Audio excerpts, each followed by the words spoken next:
Welcome to Profiles in Eccentricity, a show about weirdos. With your hosts, John Fahey, Aaron Peter, and Matt Brousseau.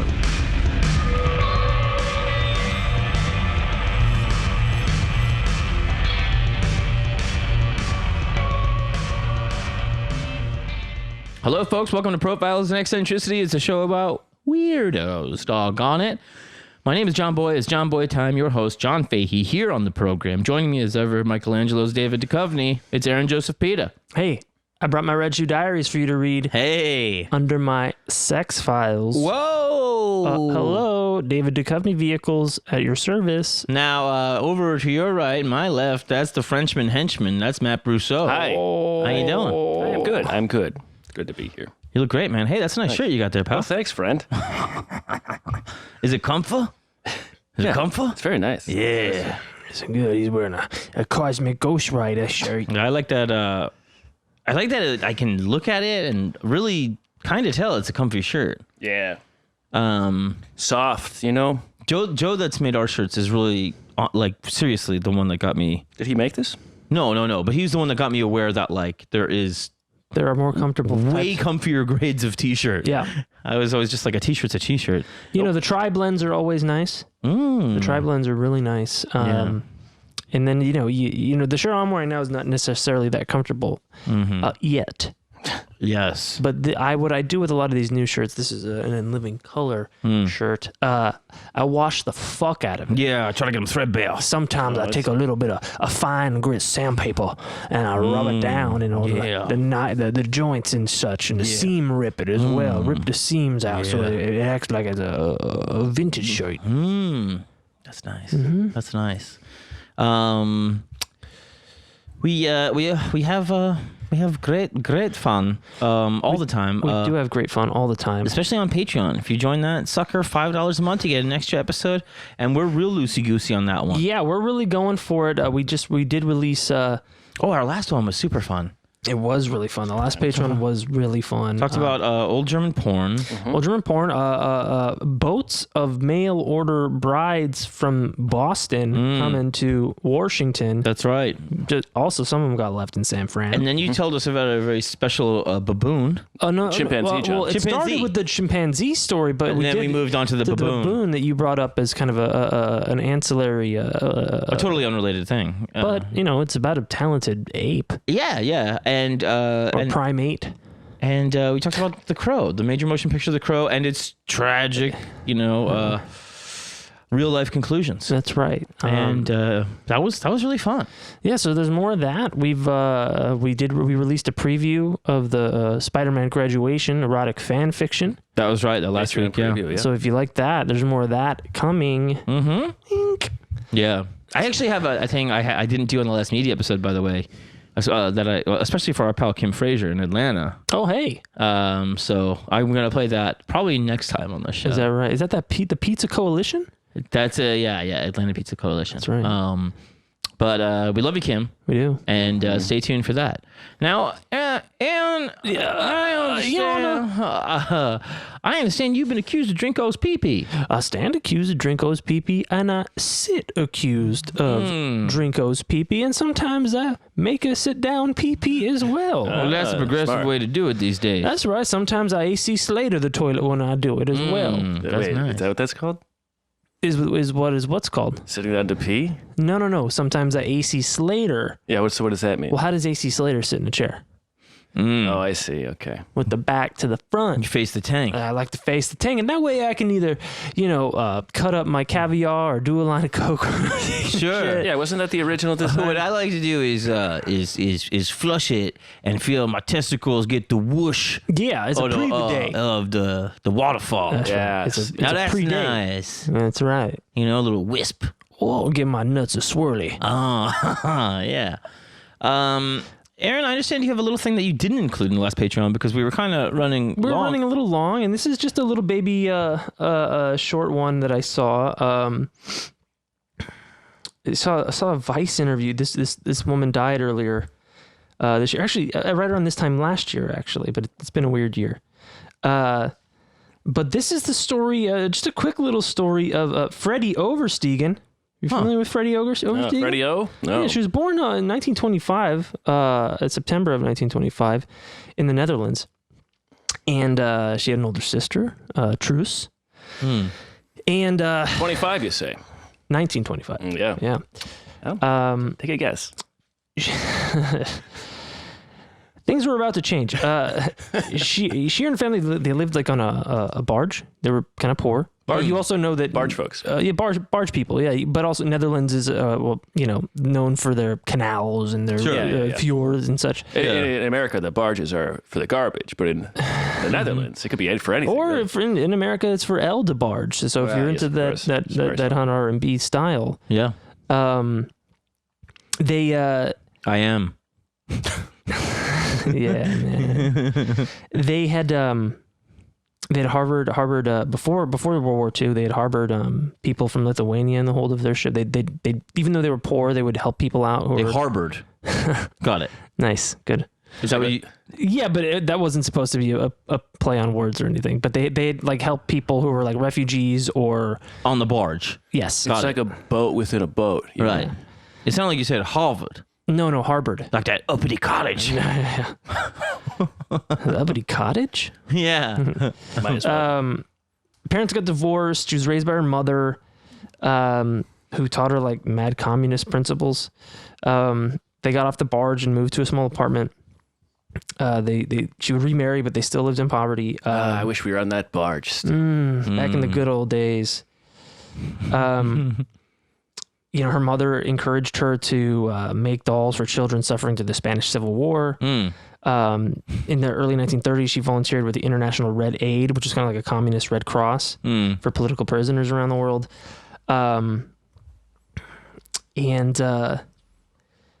Her mother divorced her father, which was pretty unusual for the time. Yeah. She wasn't even having it. There's not enough room in this barge for both of us. That barge that they lived on was in Harlem. Really? Harlem, yeah. She said like it wasn't an ugly divorce or anything. Like in fact, like when her father was like sailing away, he was like singing a song from the boat out of the ship. Jesus. And the boat sank as they turned their backs. Look at that dickhead on that gondola. Then Hey, where's boat? Then World War II started. Yeah. And Things are heating up. Saw that coming. They hit a Jewish family in their home. Freddie and her sister True started handing out anti-Nazi pamphlets. So that by this time she's 13-ish, right? Handing out anti-Nazi pamphlets, and their work got the attention of the commander of the Harlem Council of Resistance, Franz van der Wiel, and he asked their mother's permission for them to join the resistance. Can I have their hand in resistance? Both of them, each their small, tiny hands. I mean, Nazism sounds so absurd that my first imagination is like them handing out pamphlets that just say, "Come on." Seriously, but then after these last couple of years in America, Yeah, you're never going to judge 1938 Germany ever again. Yeah. She was 14 at the time that she joined the resistance, the Dutch resistance. And now this article says that though with her long dark hair and braids, she looked at least 2 years younger. Yeah. But that actually has something that plays a little bit into it later. She if only you were 2 years younger. She would ride her bicycle down the streets of Harlem and North Holland, hiding guns in a basket, and hiding like guns children. and supplies in her basket. And she would look so young. She was riding a bike, look so innocent that the Nazi officials never like stopped her. She said in an interview, this is from I think from the Vice interview, that only later did Franz tell us what we'd actually have to do: sabotage bridges and railway lines. We told him we'd like to do that. He says we'd have to learn to shoot Nazis. And I remember my sister saying, well, that's something I'd never done before. It's like vampire hunting. She says that it was her sister who became the first to shoot and kill someone. Whoa. She said it was tragic and very difficult, and we cried about it afterwards. Yeah, that seems like a reasonable response. Yeah, for 14 and 16-year-old girls. Yeah. We did not feel it suited us. It never suits anybody unless they're real criminals. One loses everything. It poisons the beautiful things in life. Yeah. Then they started... and she grew up on a fucking filthy barge. Yeah. Plenty of poison in there. They started. Henny Shaft joined the resistance with them, and Henny Shaft is kind of. He sounds like he was a comedian. He's a Borscht Belt comedian. Yeah. in Nazi occupied Holland, Barge harbors you. Henny Shaft would go on. She was a little more famous, and these girls would go on to do bigger things. They made movies and books about her. I think they called her like the girl with the red hair or something like that. Yeah, very much. So they would they would sabotage rail lines and bridges with dynamite. They would do drive-bys on their bikes, shooting at Nazis. Ride-bys. Oh, so they still were down to shoot people. Oh yeah. Yeah, once you get it out of your system. They shot Nazis while riding their bike. They wore disguises to smuggle Jewish children across the country and sometimes out of concentration camps. Wow.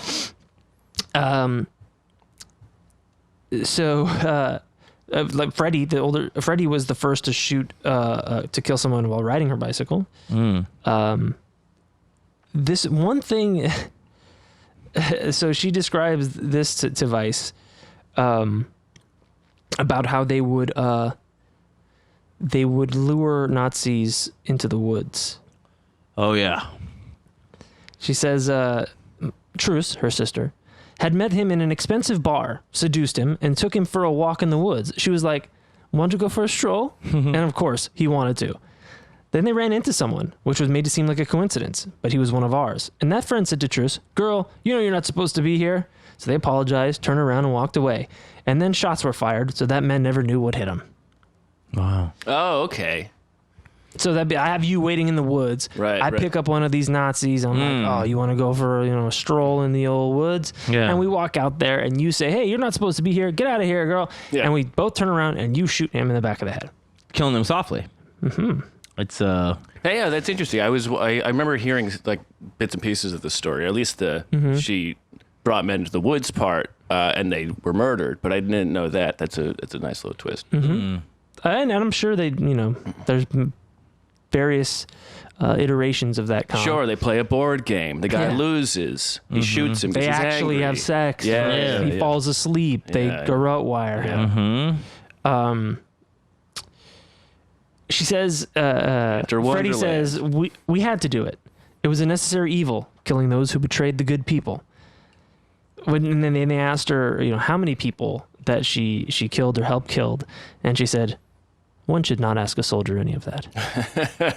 wow. That's a good answer. And so the interview kind of goes on. She says, they ask, and you were okay with this, this style of subversion and murder? She goes, "Yes, I didn't want to see it. They later told us that they had taken off all of his clothes, so you couldn't tell who he was. I think he still might be there." Holy shit. Like the body? Yeah. Wow. She said that it was. This could be any dead guy. She said that this, taking Nazis in the woods and having them murdered or executed, whatever you want to call it, she was a source of pride and pain. Late at night, she'd be unable to fall asleep, and she sometimes recalled the words of an old battle song that served as an anthem for her and her sister.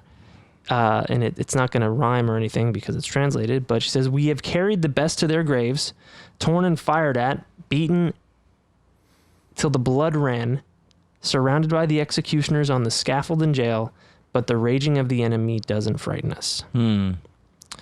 There was in one of the memoirs that she's featured in about women in the resistance.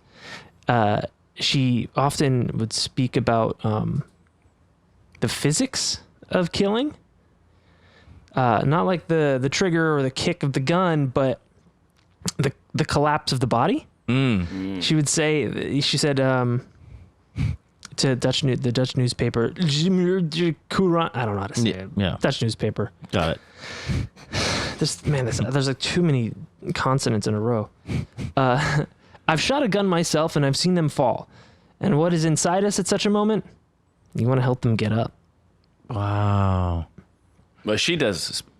She seems like a good person. She does. She's Get up off the floor, you idiot. Come on. So I just want to read some of the Vice interview because it's just so. She's just this little sweet old 95-year-old lady, or she died last year, and she was just. So, the Vice interview says, I understand we don't have a lot of time for the interview. And she says, that's right. I'm meeting some people to play Scrabble at 2. I do that twice a week. You can't let people down if you've agreed to join. And the interviewer says, do you win often? No comment. What's it like? Do you win often? Yeah, Scrabble. Yeah. What's it like for you to remember? Do not ask a Scrabble player. What is it like for you to remember the war on Remembrance Day? How do you wake up on a day like today? Because the interview was on Remembrance Day. I do feel a bit of dread, and it's even worse today because I have to go to the dentist this afternoon. I'm not looking forward to that. Are you going somewhere for the Remembrance Day ceremonies? Yes, fucking whatever. People lay wreaths there, including one in my name, and I get to sit in the front row amid all the notables. And the interviewer asked, what do you think about during the 2 minutes of silence? Nothing. I just shut off my thoughts completely, and I think about the fact that a lot of people have fallen. I remember how people were taken from their homes. The Germans were banging on doors with the butts of their rifles that made so much noise you'd hear it in the entire neighborhood. And they would always yell. It was very frightening. Which paper is this interview for, by the way? Yeah. You were 2 years younger than your sister. Was she the brave one of you two? When we were little, she'd always say, this is my beautiful sister. And that was true. She was an unsightly child. But she was the brave one, and she was very good at public speaking. She did a lot of that after the war as well. She always knew her speech by heart. She never needed any notes. But that has changed now. Her sister has dementia. Oh, God. She's got a good perspective on life, this lady. Your sister Truce worked through her war trauma partly with the art that she made, because she would go on to do paintings and stuff like that. How did you cope? By getting married and having babies. And I often babysat Truce's children as well, because she was very busy. She'd visit Hanny a lot, Hanny Shaft, the mother of Hanny Shaft. I've always been a little bit jealous of her because she got so much attention after the war. But then I just think I was in the resistance as well. You know what I'm going to do now? And the interviewer says, what? I'm going to make a sandwich and have a cup of tea. I've been up since 6. Yeah. And that's the end of the interview. She's just this like... I got a hot shit in the chamber. She was given the Mobilization War Cross by the Netherlands Prime Minister in honor for her service for the war. And she was the last remaining member of... The resistance. The Netherlands' most famous female resistance cell. She died September 5th of 2019, one day before her 93rd birthday. And she had several heart attacks in recent years and passed away. Damn. Wow. Damn. Cheers to her. Freddie Oversteegen. Yeah. The lady who seduced Nazis into the woods to murk their Nazi ass and want to help them up. Yeah. Oh, you've fallen. Oh, right. Well, right, I mean, it's a thing where, one part of you goes like, what the fuck? Well, what made you guys, the Nazis, think these people weren't going to resist you? You're banging on their fucking doors with rifle butts. Like, you guys seem like people that should be shot. Right. Well, you know what I mean? Well, I'm sure they did, but you're dealing with the private at the bar. And that guy, but they're he's had a drink. I think they did think they were going to be resisted against. That's why they had such a, mobilized war effort. You get a drink at someone. Look what happens to people hanging out. You make it even worse. And people hanging out, just having a gathering during COVID, and you have a couple drinks, and all of a sudden you're fucking talking face to face with someone. Sure. Everything goes out the window after a couple drinks. Yeah. It's you're like, hey, that guy? I shot one guy looks like you. Brother? It's I guess those thoughts of the parts the sympathetic parts of wanting to help somebody up is the thing that you try to hold on to keep your humanity, right? Yeah. To remember that you're not a cold-blooded killer. Yeah, I wouldn't be fucking doing this if I didn't have to. Exactly. Right. I didn't show up in your town. It's interesting. I mean, they're known generally for the resistance. I think like Italy and France, it's like kind of happens later. I think with the Dutch, it's almost immediate. Yeah, and they were particularly well known for protecting Jewish people. And there's just like a thing where I guess I'd like to look more into it to know how severe the crackdown would be from the Germans after I mean, these people are, they're not just missing. You know what I mean? Like, people are like, okay, we're getting killed here. What, I mean, did they know? I mean, Oh, they definitely know. Well, I mean, later. Did they know at the time, or is it so-and-so's missing? At the time, yeah, somebody doesn't come back to the barracks or whatever. Well, sure. You You look for them, you don't find them. You assume they're dead, but... Yeah. I mean, it's also, that's part of the thing of taking the uniform off is... Right. Here's this dead body, and then it's not just a dead soldier laying. Right. Did anyone take a selfie with this guy? Right. That's really good stuff, man. Really interesting. Yeah, the horrors people have to live with. I mean, and Jesus just Christ. The stuff. Yeah, wearing a mask is so hard. It's oppressive. It is. Honestly, it's oppressive. Yeah. What is this? Nazi Germany? Yeah. It's just it's just so incredible what was demanded of so many young people, especially women, during that time. Yeah. And not to discount the sacrifices of young men all over Europe and in the United States, but the things that young women were put through or signed up to do. Oh yeah, yeah. Europe put was through really incredible. Like, yeah, put through is the thing. They did sign up. Yeah. And they were good at it. Yeah. And often not as lauded later. Right. But the stories are starting to come out. A lot of Russian women snipers. And you did you did the one about the pilots, the night witches. Yeah, the night witches. Yeah. The stories are coming out. And the smartest places did use 100% of their population. Yeah. I was like, duh. Yeah.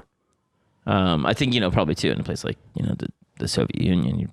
Probably not really much choice, but in I think a place like the Netherlands, it's more a thing of like, here's the horror that's shown up at our doorstep. Like, if we have a conscience, what are we gonna do? It's the whole Sophie Scholl thing running through everybody. But it doesn't mean it's easy to live with. You're still seeing a young man away from home. No, and there's nothing easy about it. Taken to his grave, but that's really interesting. But this is that's why I empathize. I can empathize and sympathize with them because we have to wear a mask. Right. It's just so we all make sacrifices. Yeah, I'm the hero. Yeah. No, I am more than anybody. Also, completely. Each one of us is a better hero than the next. You wear the mask to protect the ones close. Actually, he wore everything but the COVID mask. Oh man, Batman. Oh, Bane wore the right mask. Yeah, exactly. He's the hero. And he hated mask is all wrong. Would it be painful to take it off for you? Or maybe asymptomatic? Either way. You're breathing all over me, Bruce. You think the outdoors are your ally? You think bleach is your ally? I didn't have fresh air till I was already a man. I grew up in hydroxychloroquine. We'll take a quick break. Come back and Matt, We're gonna have to reset for this next. You're gonna regale us. Oh yeah, there's maybe one good person in this story. Oh, I like. Oh, is it mostly assholes and pieces of shit?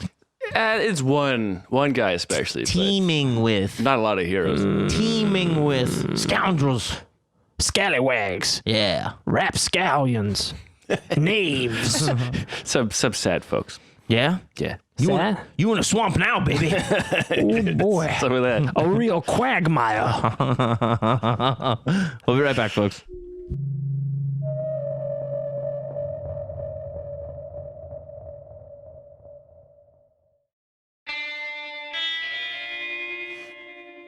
And we're back. Oh. Now, Matt, you said you had a tale full of scoundrel. Yeah. Yeah, This one really bums me out, man. Yeah, I'm already kind of guessing your decision here, man. So it's one of those things where my initial... Your initials are MB. very good. Your initial excitement. My initial excitement, I only had this small amount of research, and then I found a link to someone who wrote a whole book about the thing, and then that's where the real details were, because it was like the only reporting on it since like 1950. Mm-hmm. And they did a very amazing deep dive. And then I hear about this stuff that, we all suspect it happens, and then you hear stories about it, Anyway, I don't want to say too much, but this is just a tale of madness in the Pacific Northwest, which, as we know, is my focus at the moment. Mm-hmm. And it originally came to me from, of course, Stuart Holbrook's Wild Men, Wobblies, and Whistlepunks, The Lowbrow Northwest, legendary reporter from the Northwest from early 1900s, late 1800s, early 1900s to 1940, 1950. So, wow. Jeez. He had a hell of a career. Now, a big shout out to the people in the Pacific Northwest. Mm-hmm. Yeah. It's on fire right now. It is. And worst air quality in the world, I believe, right now. that's right. Yeah. Be good. But they can still play baseball, apparently. That's in Oakland, but... You boys want to play some baseball? Yeah. Hey, you guys want to do this? Regale us. Okay, so I originally got it from Holbrook, and then there was a WPA historical record from 1937 that had some more info. And all of these dates, kind of like some of the dates were off here and there. And then I found this book called Holy Rollers by T. McCracken and Robert Blodgett. And it had if you enjoy this story and you want to read more about it, check out that book. It's like $4 on Amazon for the ebook, and there's lots of pictures and everything. John, pictures. Yeah, you like pictures. But so I'm gonna start off. I'm gonna start off by quoting Holbrook. Good. So this is what Holbrook opens his article with about this. Quote: "Troubles follow in the wake of a prophet as naturally as water runs downhill. If the prophet has a set of Old Testament whiskers and a chronic case of satyrisis." Oh, yeah, satyrisis. That's like perpetual horniness, I think. Uncontrolled or excessive sexual desire in a man. It's the male version of nymphomania. If they have Old Testament whiskers and a case of satyrisis, then the troubles are sure to be multiplied and likewise interesting. You said it, neighbor. And that's what brings us to this story of the Northwest Rasputin. But it begins in 1870, circa, somewhere in Germany, no one's sure where. Born is a man named Franz Edmund Creffield. Oh, boy. Way to go, Franz. Now, according to WPA, he was educated in the Catholic priesthood, eventually left Germany to escape military service. No one's entirely sure when. One anonymous person in the Holy Roller book said that he studied mental telepathy, was an expert in the science of thought. But that's... And around what time is that? Like the 1890s? That would be, 1890s, when it's 1880s. Kind of big spiritualism time. Yeah, so he's in his teens in the 1880s. Sure, yeah. Yeah. And so, the idea of telepathy is it's on the table. Thing. Yeah. Now, nothing at all is known about him until 1899 when he arrives in Portland, Oregon. He starts working for the Salvation Army. And, the Salvation Army at the time was not well liked in 1899 necessarily. Like they would show up at places, they'd get like egged, and people would... Because they would convert people to Christianity. Yeah, they're fucking wearing Santa suits, ringing bells all the time. Jesus fucking Christ! There's even Christmas. Yeah, giving shit away. Yeah. Get out of here! I mean, back then, what they mainly did was convert people to Christianity, and they started with the alcoholics and drug addicts and sex workers. And so it was just like you go places, you raise money to convert people. Yeah, and you make towns boring, you leave. Yeah, exactly. It's a real shock and awe campaign. Shock and awe. Shock and awe. And so he starts working. Apparently, he's good enough for them that they put him to officer training school. But eventually, so he ditched one army for another. Yeah, in essence, yeah. Wow. But religious army. Yeah. And he's eventually, they put him in officer training school, and he, starts going out, and he gets in these fights with these fellow army guys because he thinks it's wrong to be raising all this money, and he doesn't want to do it. And all the places he goes to raise money, he never returns with any money. What's he raising money for? Salvation Army. Okay. It's just to, because so in 1900, the Galveston storm. The Great Storm, they call it, kills somewhere between 6,000 and 12,000 people in Galveston, Texas. And the Salvation Army gets nationally known because they show up and they put up housing they offer places for people to stay, and so then that's where they become more nationally known for. My house was built by hookers. Cool. Every wall has a glory hole. Yeah, it's The glory of God. it's a weight-bearing glory hole. That's right. You think your place has studs in the walls. Our studs come through them and in them. Well, it's more faithful than a glory hole. You put it through, feels good. That you're just going to have to take it on faith. Yeah, doesn't get bit or Nothing Doesn't like get that. bit. Put doesn't get pencil sharpener. or put nails through it or Unless you're into that, I mean, which is fine these days. We will take all the recruits we can get. So here's a very bad picture. This is from the Evening Telegram somewhere in Oregon of Creffield in his Salvation Army uniform. Oh boy! It just looks like some German Oh, guy. it looks like Yeah, a he's fucking got loser. Some asshole. What are you talking about? He looks like every other guy Yeah, in it looks that like day. a generic. He looks like a scribble of a man on a Yeah. cave wall. Big, probably curly mustache. He's kind of got the Teddy Roosevelt look Sure. going on. Yeah, A little skinny. very much. He was a small man.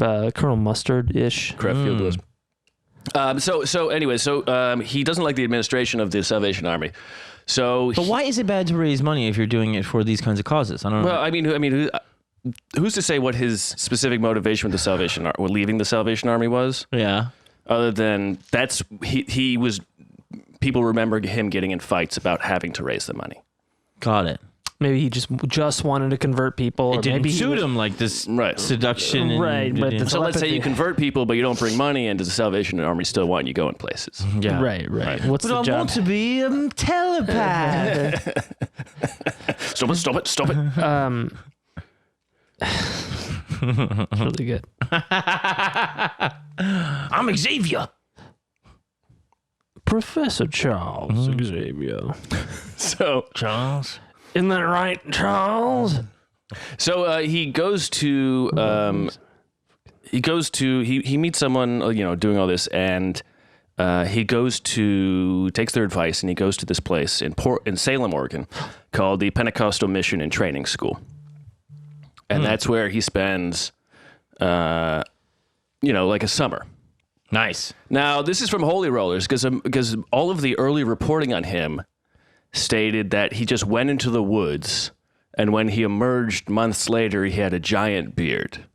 Nice. So it seems to be there's some sort of reporting that you guys like Holbrook, just talking to regulars around town, wasn't able to get. But no, he didn't go in the woods and grow a giant beard. He went to the Pentecostal mission and learned to Grow a beard. proselytize. Yeah. Learned to grow a beard. Yeah. So he goes to the mission school, and while he's there, according to Creffield, God tells Creffield that he is God's elected, and he has to make a place to preach. So he creates a church on his own, not a physical church, a mental church called the Church of the Bride of Christ. Hey, I like the mental church idea. Sure. Eventually, he will try to make a physical church, but he doesn't have one yet.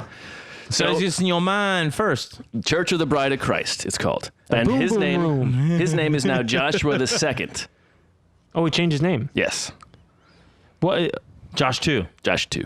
is that? Because New batch. Jesus could be pronounced as Yeshua, and Jeshua was number one. No one says. All right. And I think This church sounds mental, man. I think we'll find later that it doesn't matter. Okay. Hit me. Hey, all right. I like this. So he says, I got to go find my church. I got a church up here. I need one out there. Yeah. And that means I need people. Got to find him. You can't have a one-man church. You need a flock. That's right. You're not a shepherd with no sheep. That's right. So he heads out to maybe the perfect place for it. Corvallis, Oregon. Perfect. Corvallis, Oregon translates to the heart of the valley. It was one of the final stops of all of the stagecoaches coming over west. This beautiful area, and I'm paraphrasing Holbrook here, but Corvallis, part of the Willamette Valley, sitting 80 lush green miles south of Portland, surrounded by places named Salem and Aurora and Amity, where the Willamette River is full of beaver dams, and these dams soak the land with some of the most nutrient-rich soil this side of the Nile. They have squashed the size of people there. People the size of 2 squashes. You're shitting me. Shit squash. But Creffield himself, Joshua too, not a big man. 5'6", 135 pounds, light hair, pale blue eyes. Somewhat of a beaver himself. And a little bit of a German accent. What makes you think I'm foreign? Does anybody have any logs I could chew on or anything like this? I have a church in my mind, you know. I'm going to build a church, but it's only like in a river. Most of my friends are sex workers, which is fine these days. And drunkards and like drug addicts and stuff. But We've like got also goozers, boozers, losers. anything you can think of. Goozing and boozing. Just don't ask me to raise money, okay? I'll fucking cut you. So he just starts out, he's just preaching, saying that God has talked to him, and it's pretty agreeable stuff. God talks to all kinds of people, but, Yeah, weren't people getting tired of that? No. I mean... It's not. They're still not. So... They're still not. This guy means business. So eventually, he starts... Isn't there like in Life of Brian where it's like... When Brian is saying he's not the Messiah, and the guy, one of the guys is like, "No, this guy is the Messiah. Trust me, I've followed lots of them."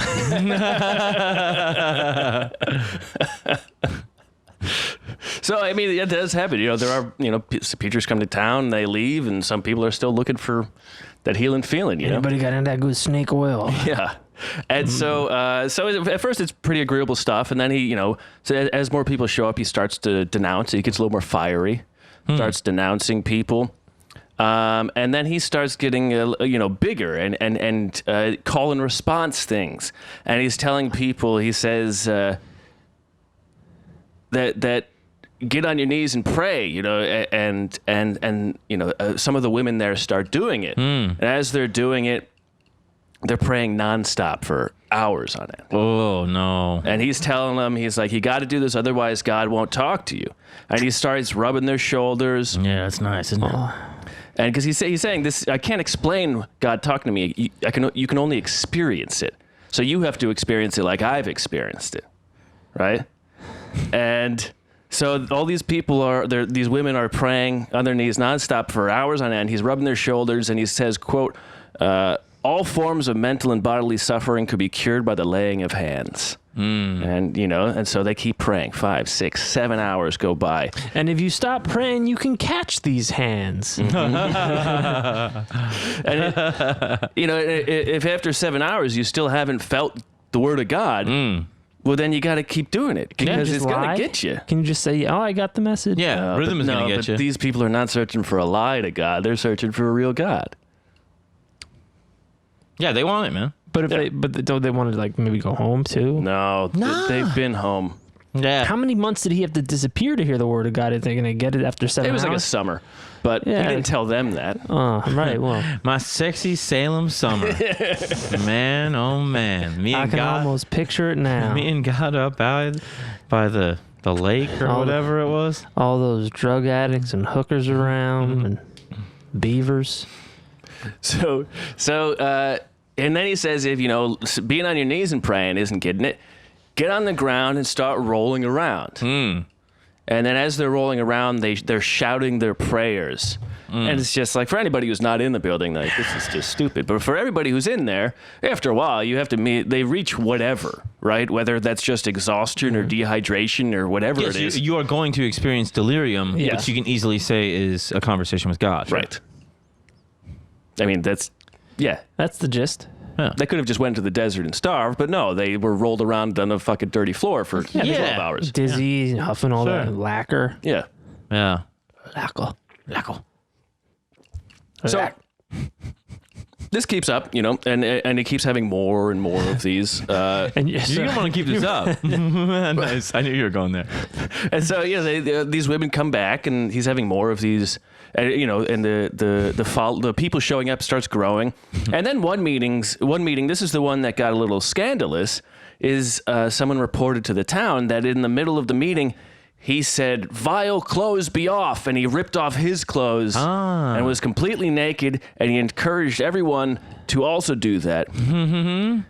Checks out. Yeah, and the town was like, I don't. we're a small town. We all know everybody. It was such a small town that, as they wrote in Holy Rollers, if someone left the town just to go to another town for the day, they would report it in the newspaper. People know about it. They'd be like, so and so rode his bicycle to this town and then came back at night. Yeah, and that was the. So if everybody's naked, you're like, Henry Jacobson got his balls out, and man, were those things a mess. Yes, exactly. But that would be inappropriate to write about, so they wouldn't write about that. That just became a rumor. Phyllis got them big old taters out, and let me tell you, She couldn't roll but halfway.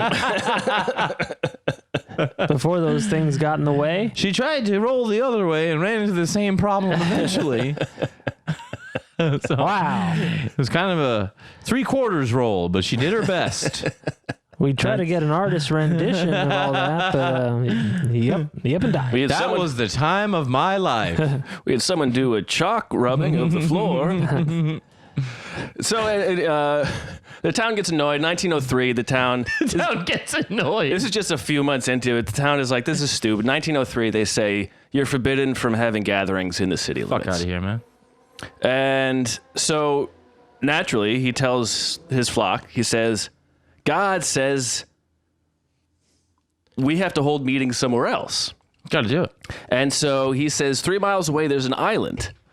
Let's go to this island called Smith Island. He says, let's go to Smith Island because that's what God is telling me. God's saying, your place is going to be there. Mm-hmm. We're going to start a camp there. Bring your friends and family. Leave the clothes Yeah. at home. Where we're going, we don't need clothes. Hey, Doc, I don't know if we have enough clothes to make it to Smith Island. You might have to go pack up. Clothes?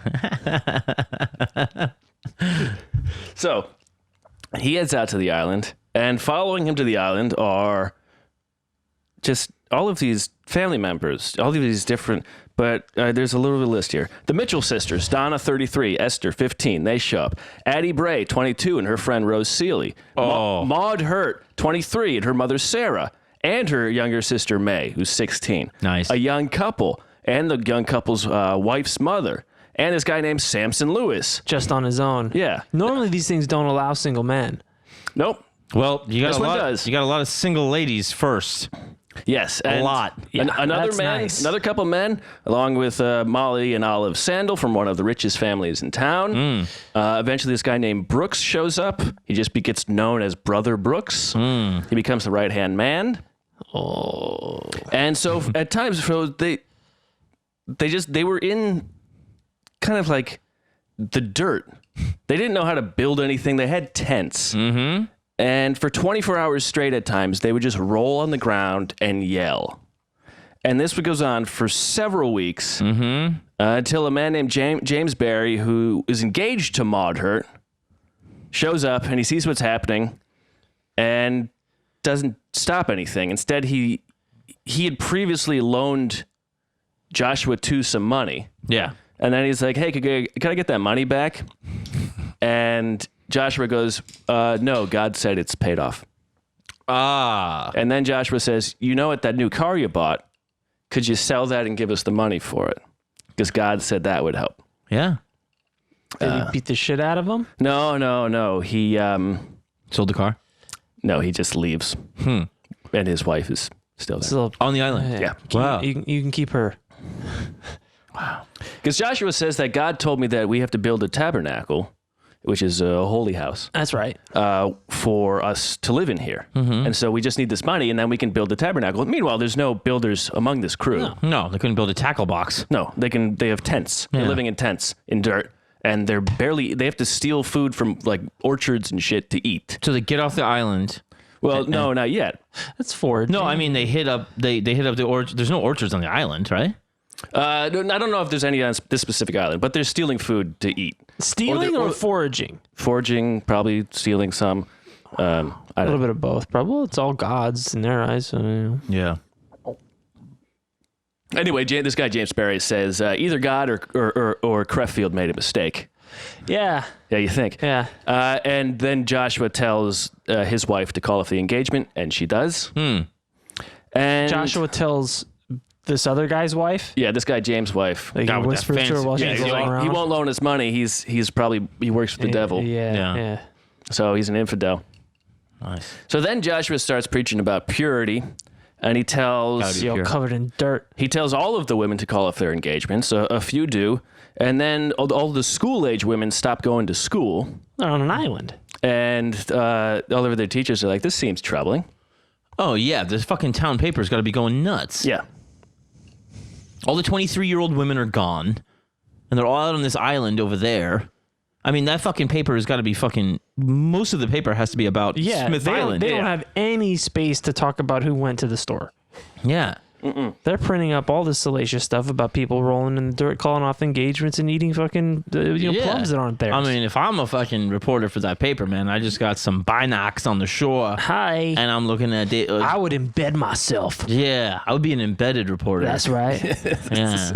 So then right after this, after he tells everybody to cut off their engagements, he says that God has given him a new directive. And he was to perform a ceremony with each and every woman in the flock that would endow them with the grace of love. That's right. And so even, some of the men were like, that seems weird. But there's only two of them there. If you didn't agree with it, then you weren't serious about your faith. And then you were shunned. And then some of the men left and their wives stayed. Of course. And Brother Brooks is going nowhere. But so there's this story. I'm in for the long haul, J2. There's this story told in Holy Roller where he would go up to someone and he'd say, like, have you got God yet? And they're like, I don't think so. And he's like, then you need private teaching. And the story they tell, though, is one of him. Private teaching. The pronoun is him and a man.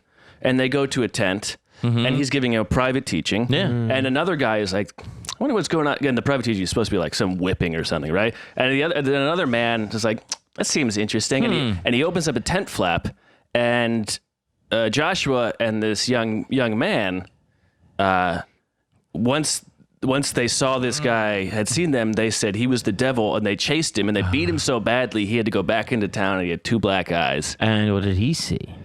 He didn't say. You can imagine. Now, this one specific story is a quote from someone, around that time. But you also have to imagine it was interesting because none of the other accounts had anything about it being bisexual, homosexual, right? But of course, most of them are women, and he did that with all the women too. We had to beat him bloody because he was voyeuristic watching gay sex. Yeah, he was probably doing the thing when Jason Van Glass said it about Jonestown. If you're so straight, then kiss me. Yeah, come on. So yes, there was a nearby orchard. They would all they ate were peaches for a while because there was only a nearby orchard, and also. What? What? Huh? What? What? What? It's just coming to can. Are you talking about the girls being peaches? The emoji, the peach, or you're talking about the effect that eating solely fruit might have on the taste of your spine? I didn't thought of that. But I don't think you know Wild at Heart. Have you seen Wild at Heart? He's talking about Nicolas Cage. Was like, that's not. That's not Wild at Heart. Then she spread her legs and she said, "Take a bite of peach."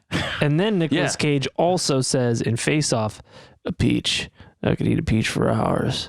Oh, God. I mean, shout out to the wonderful Jorge Riverol, who Wild at Heart is his favorite movie, and he likes it so much. He's like, have you seen it? And I said, no. And so he sent me a copy of it.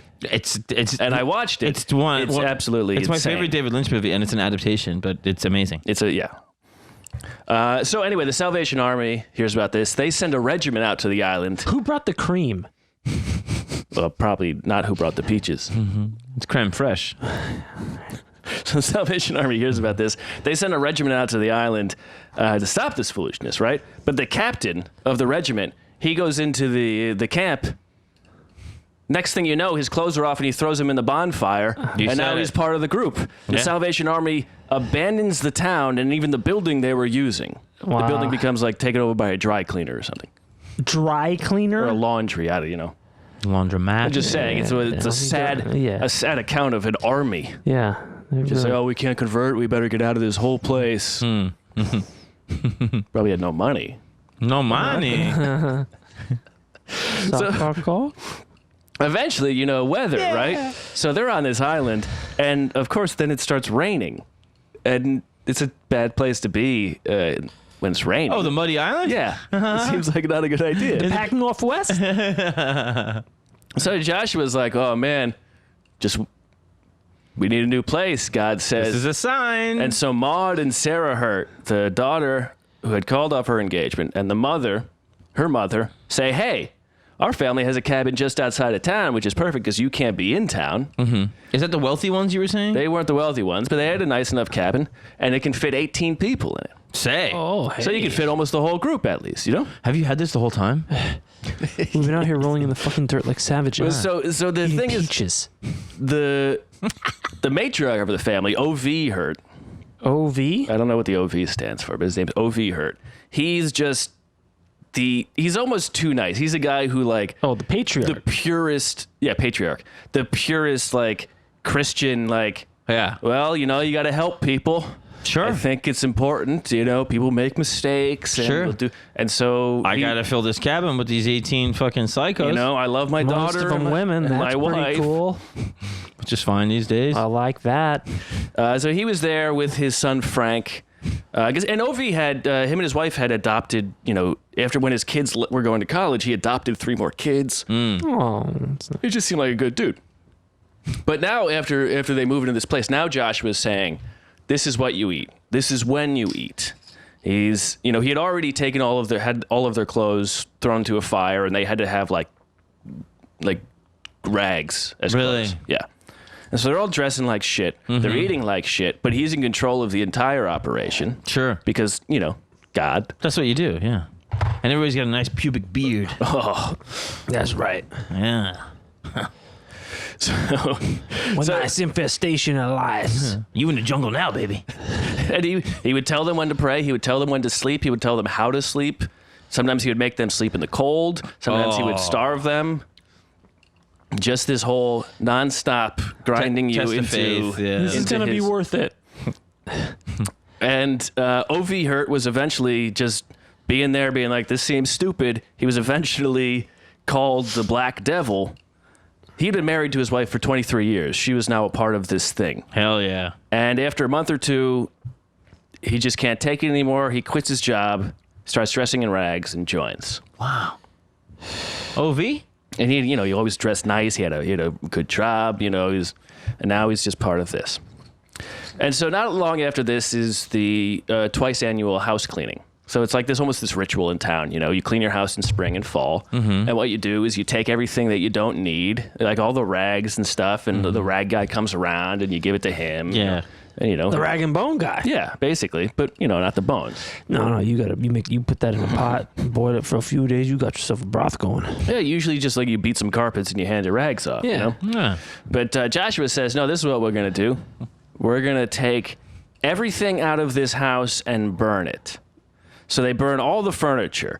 And then there's no furniture left, so they start tearing up all the walkways and fences, and they burn those. And then other people go to their houses, and they take everything from their houses and burn them. Pictures. Why?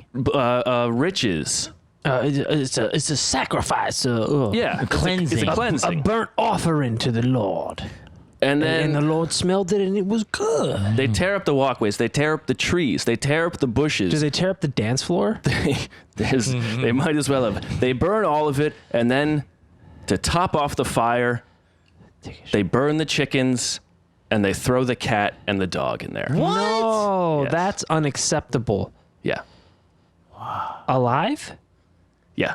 Oh, big time. I feel like the cat or dog could get out. The cat definitely could. Yeah. Definitely could. You can't get a cat in a fucking But I mean, sink. you have a fucking bonfire of like 5-6 hours of furniture. Maybe, you know. Sure. Yeah. That's fucked up. I don't like that part at all. It seems like these guys almost just are always testing the limits of acceptable. Yeah, let's see of what like we can what's get away going to be with. the Absolutely. line. I'm over this. I'm just gonna be crazy so they leave, and then they never do. Yeah, it's almost the thing with like Melisandre burning the daughter. Like, you'll accept this. This will be okay. Well, I got you. Well, then. first I'm gonna fuck your husband. That's fine. And then I'm gonna put leeches on this guy's cock. Yeah. And then I'm gonna burn your daughter. Yeah. I gotta be honest, I'm out of ideas. But if you already have all like everybody with their clothes off, it's like what's left to win? Is he fucking anybody yet, or? Well, we'll get there. I think the implication is he's fucking The everybody implication the whole time. is that he is, but there's no film evidence. those are the rumors, but at the same time, The medium is rumor. according to what people are told later, it might not start until later. Okay. Right. Sure. So again, he's leading up to it. I would hope, This is a very short span of time. This is all happening within a year. Jesus Christ. So no, it kind of makes sense. Because you're not going to put up with this shit for that, with like the things that you have mentioned in order. You kind of don't think you could put up with it. Oh, for that long. I would think it would be easier to make these harsh of changes in more time. No, well, I mean, so like going to the island, that's a it's a vacation, right? Rolling around for 24 hours a day. You can't And I guess if you're with each other 24/7, things are going to be moving faster. Yeah. But it's like to get a guy like OV to stop wearing suits and start wearing rags is like, that's kind of a long game. That thing, seems sure. like the kind of thing where you'd be like, oh, that's going to take a minute, But now burning everything, right? So one of the results of that is now there's nothing for all these people to return to. Right? Yeah. Or to stay warm. Right. And so now they need him even more. And there is like a secret prayer that goes around the group, which is, quote, "Please God, don't let Joshua be wrong."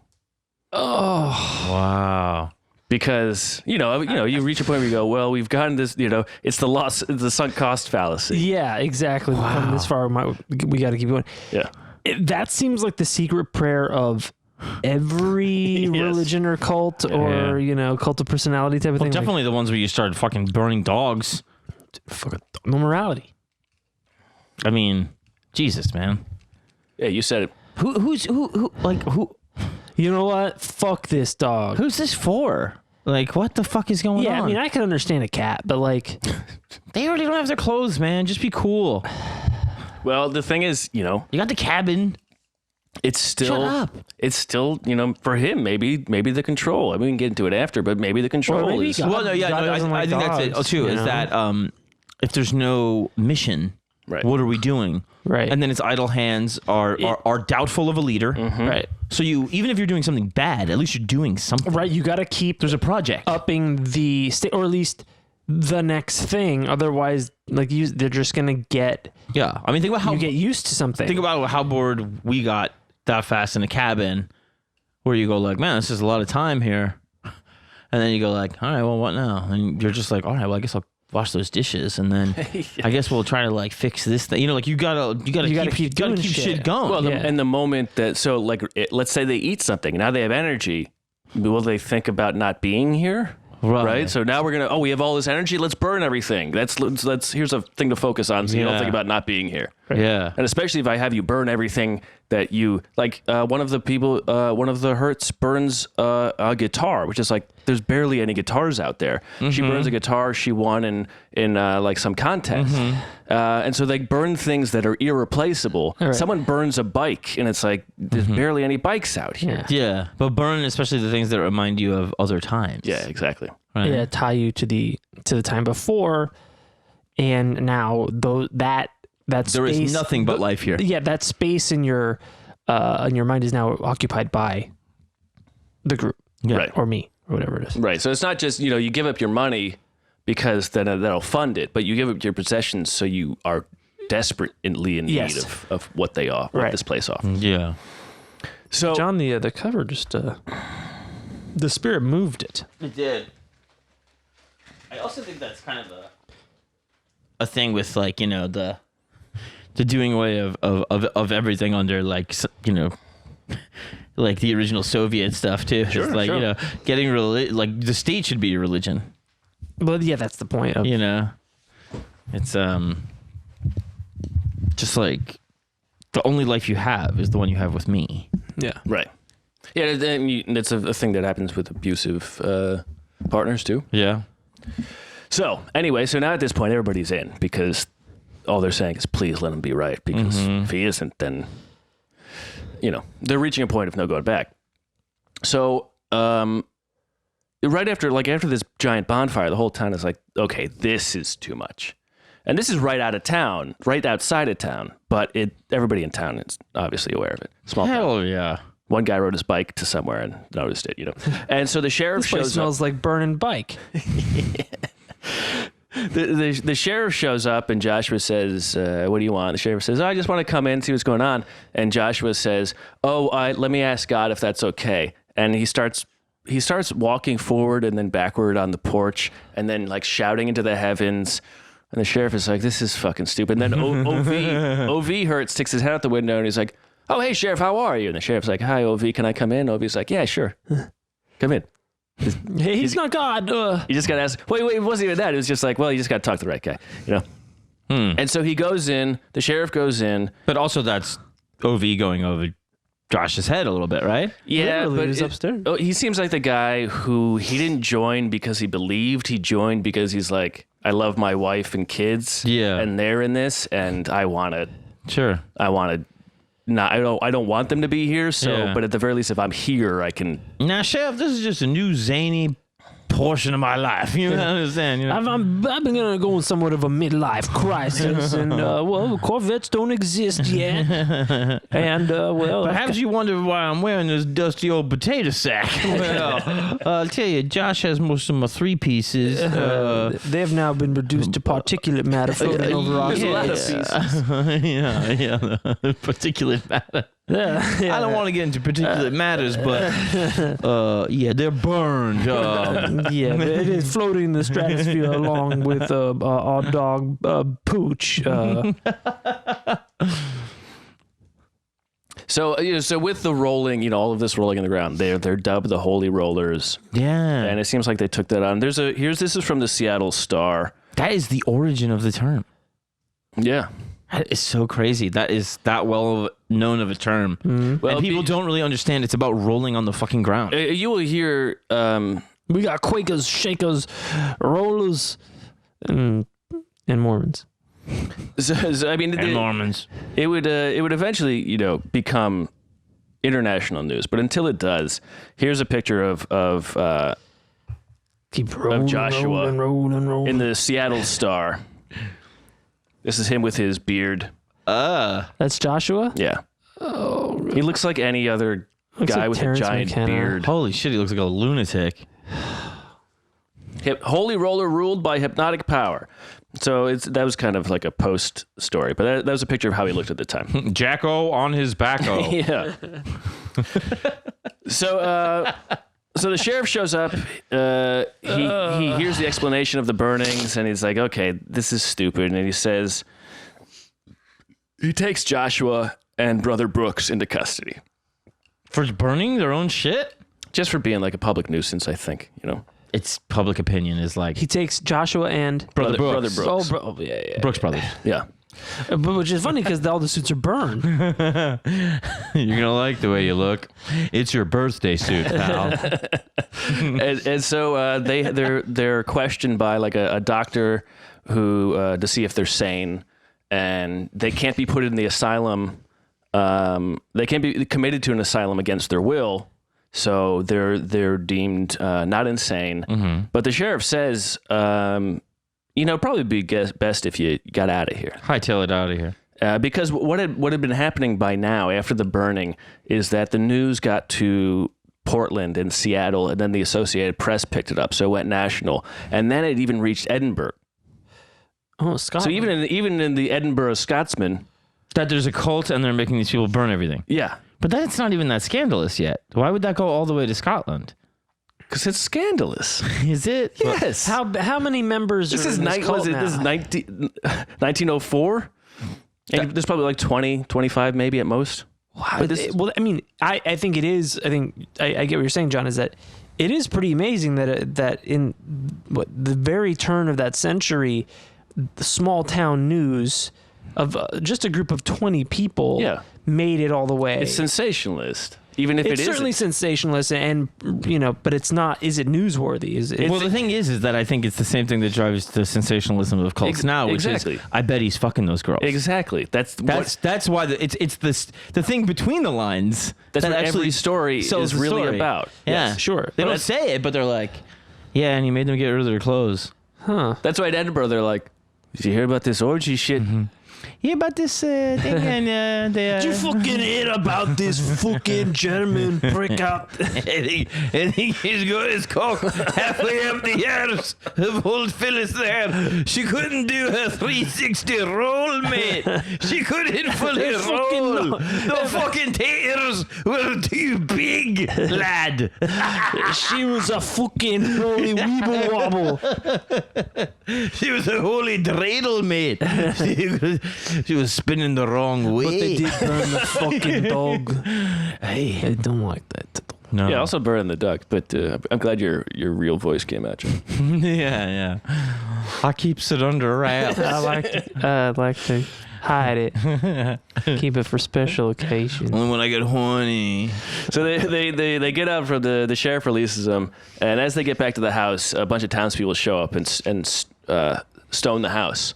They break the windows with rocks. They throw rocks. Yeah, these against are the not house. people that value anything. Yeah, Right, you're doing them a absolutely. favor, I guess. And then they turn over the outhouses and leave. It's just, oh hell yeah, that's the it was not frontier helpful. upper decking. It's not like like all the women in there like, yeah, this seems to be safer in here with the guy who's fucking us. Joshua, they broke all the windows, so we'll have nothing to do tomorrow. I'm afraid the weekend's shot. We could burn the shit. Turning the outhouses over, I like that a lot. It's That's funny. a real cunty move. Yeah. So then OV he gets the sheriff to say that he'll protect the house from these guys, from Brooks and Joshua. So OV.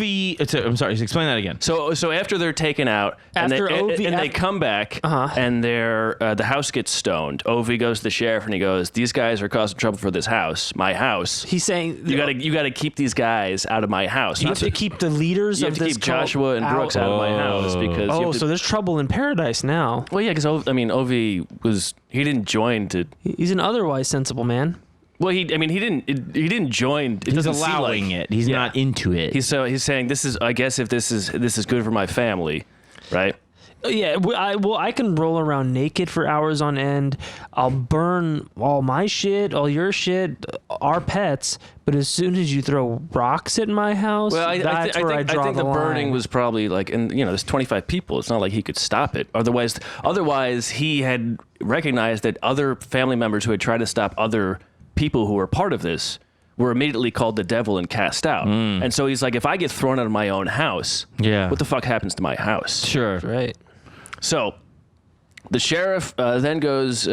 He goes up to Ov and Brooks, or Joshua and Brooks, and he says, "Guys, Ov does this. He says, guys, you got to leave. Enough." And so the next day, Joshua is seen fleeing town in a buggy, and Brooks is seen riding a bicycle south out of town. Quote, pedaling for all his life worth. Because apparently if they're not in the house, the mob's going to get them. They got to get out of here. So it sounds like somebody didn't burn all their belongings. Right, yeah, exactly. I've been hiding this bicycle up my ass for 18 months. Glad this pile of leaves was here. 2 days later, they're brought back into Frank Hurt. They're brought back into the house by the son, Frank Hurt, who is he's probably like 18, 19. He a traitor. He's in it. He brings them That's back. OV's son? Yeah. So then OV, he leaves town for a few days, and he goes to Portland with a friend, and he clears his head, and he's like, this is a big problem. He goes back in, he threatens them. They leave now, this time. And as they leave, his son Frank rides them out of town in his own buggy, and he's trying to ride them to a place to start a new tabernacle, right? Mm-hmm. And they have no idea what they're doing. They try to cross this river. The buggy gets flipped. They are almost drowning. They fall in the river for 200 yards. They're trying to swim out of it. Jesus Christ. The buggy's broken. The horse is gone. They barely survive. Pray, you dumb fucking bastards. And so Frank goes, yeah, you know how to solve. I'll solve this. I'll rent a house with my wife, and then you guys can be in that house. So now Frank and his wife have a house where there's something like there's 12 other followers. Mm-hmm. This will be the new tabernacle. Mm. And they got the dirty dozen. And this time, this is probably fall 1903.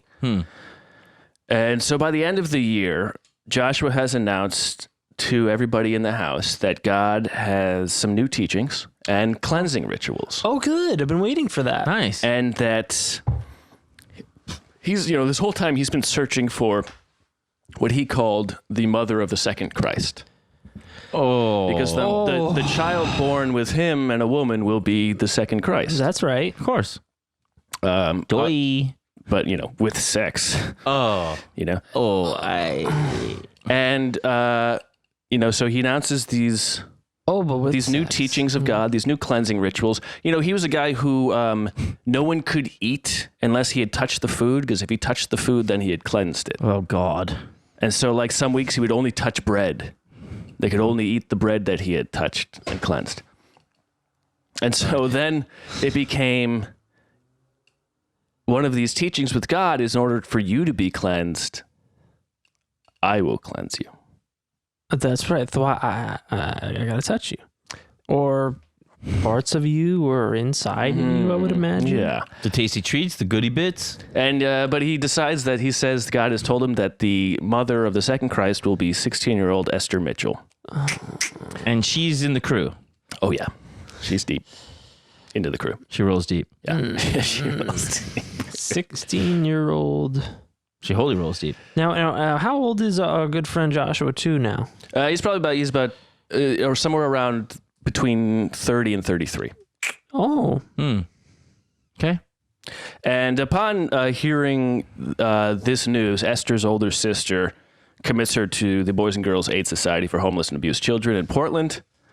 Whoa. And gets her out of there.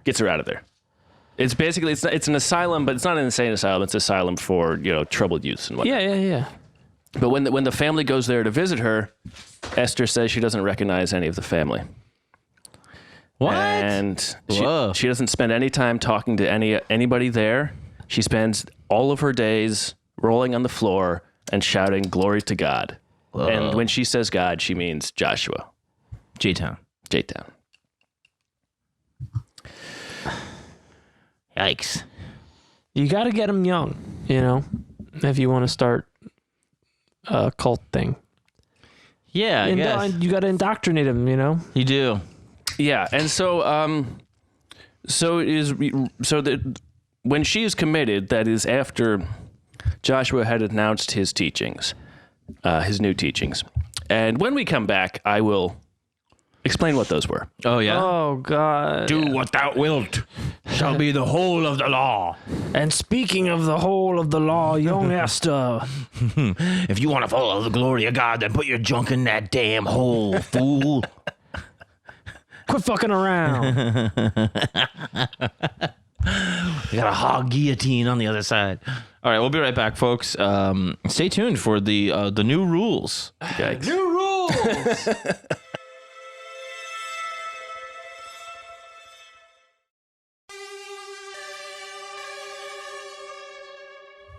And we're back.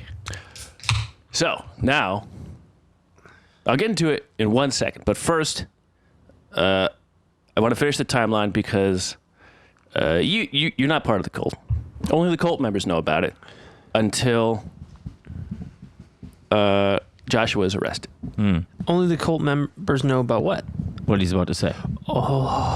So, January 4th, 1904, the men of Corvallis form a posse. Ooh. They call it White Hats, which, not ideal. Well, white hat is a term for like a benevolent hacker.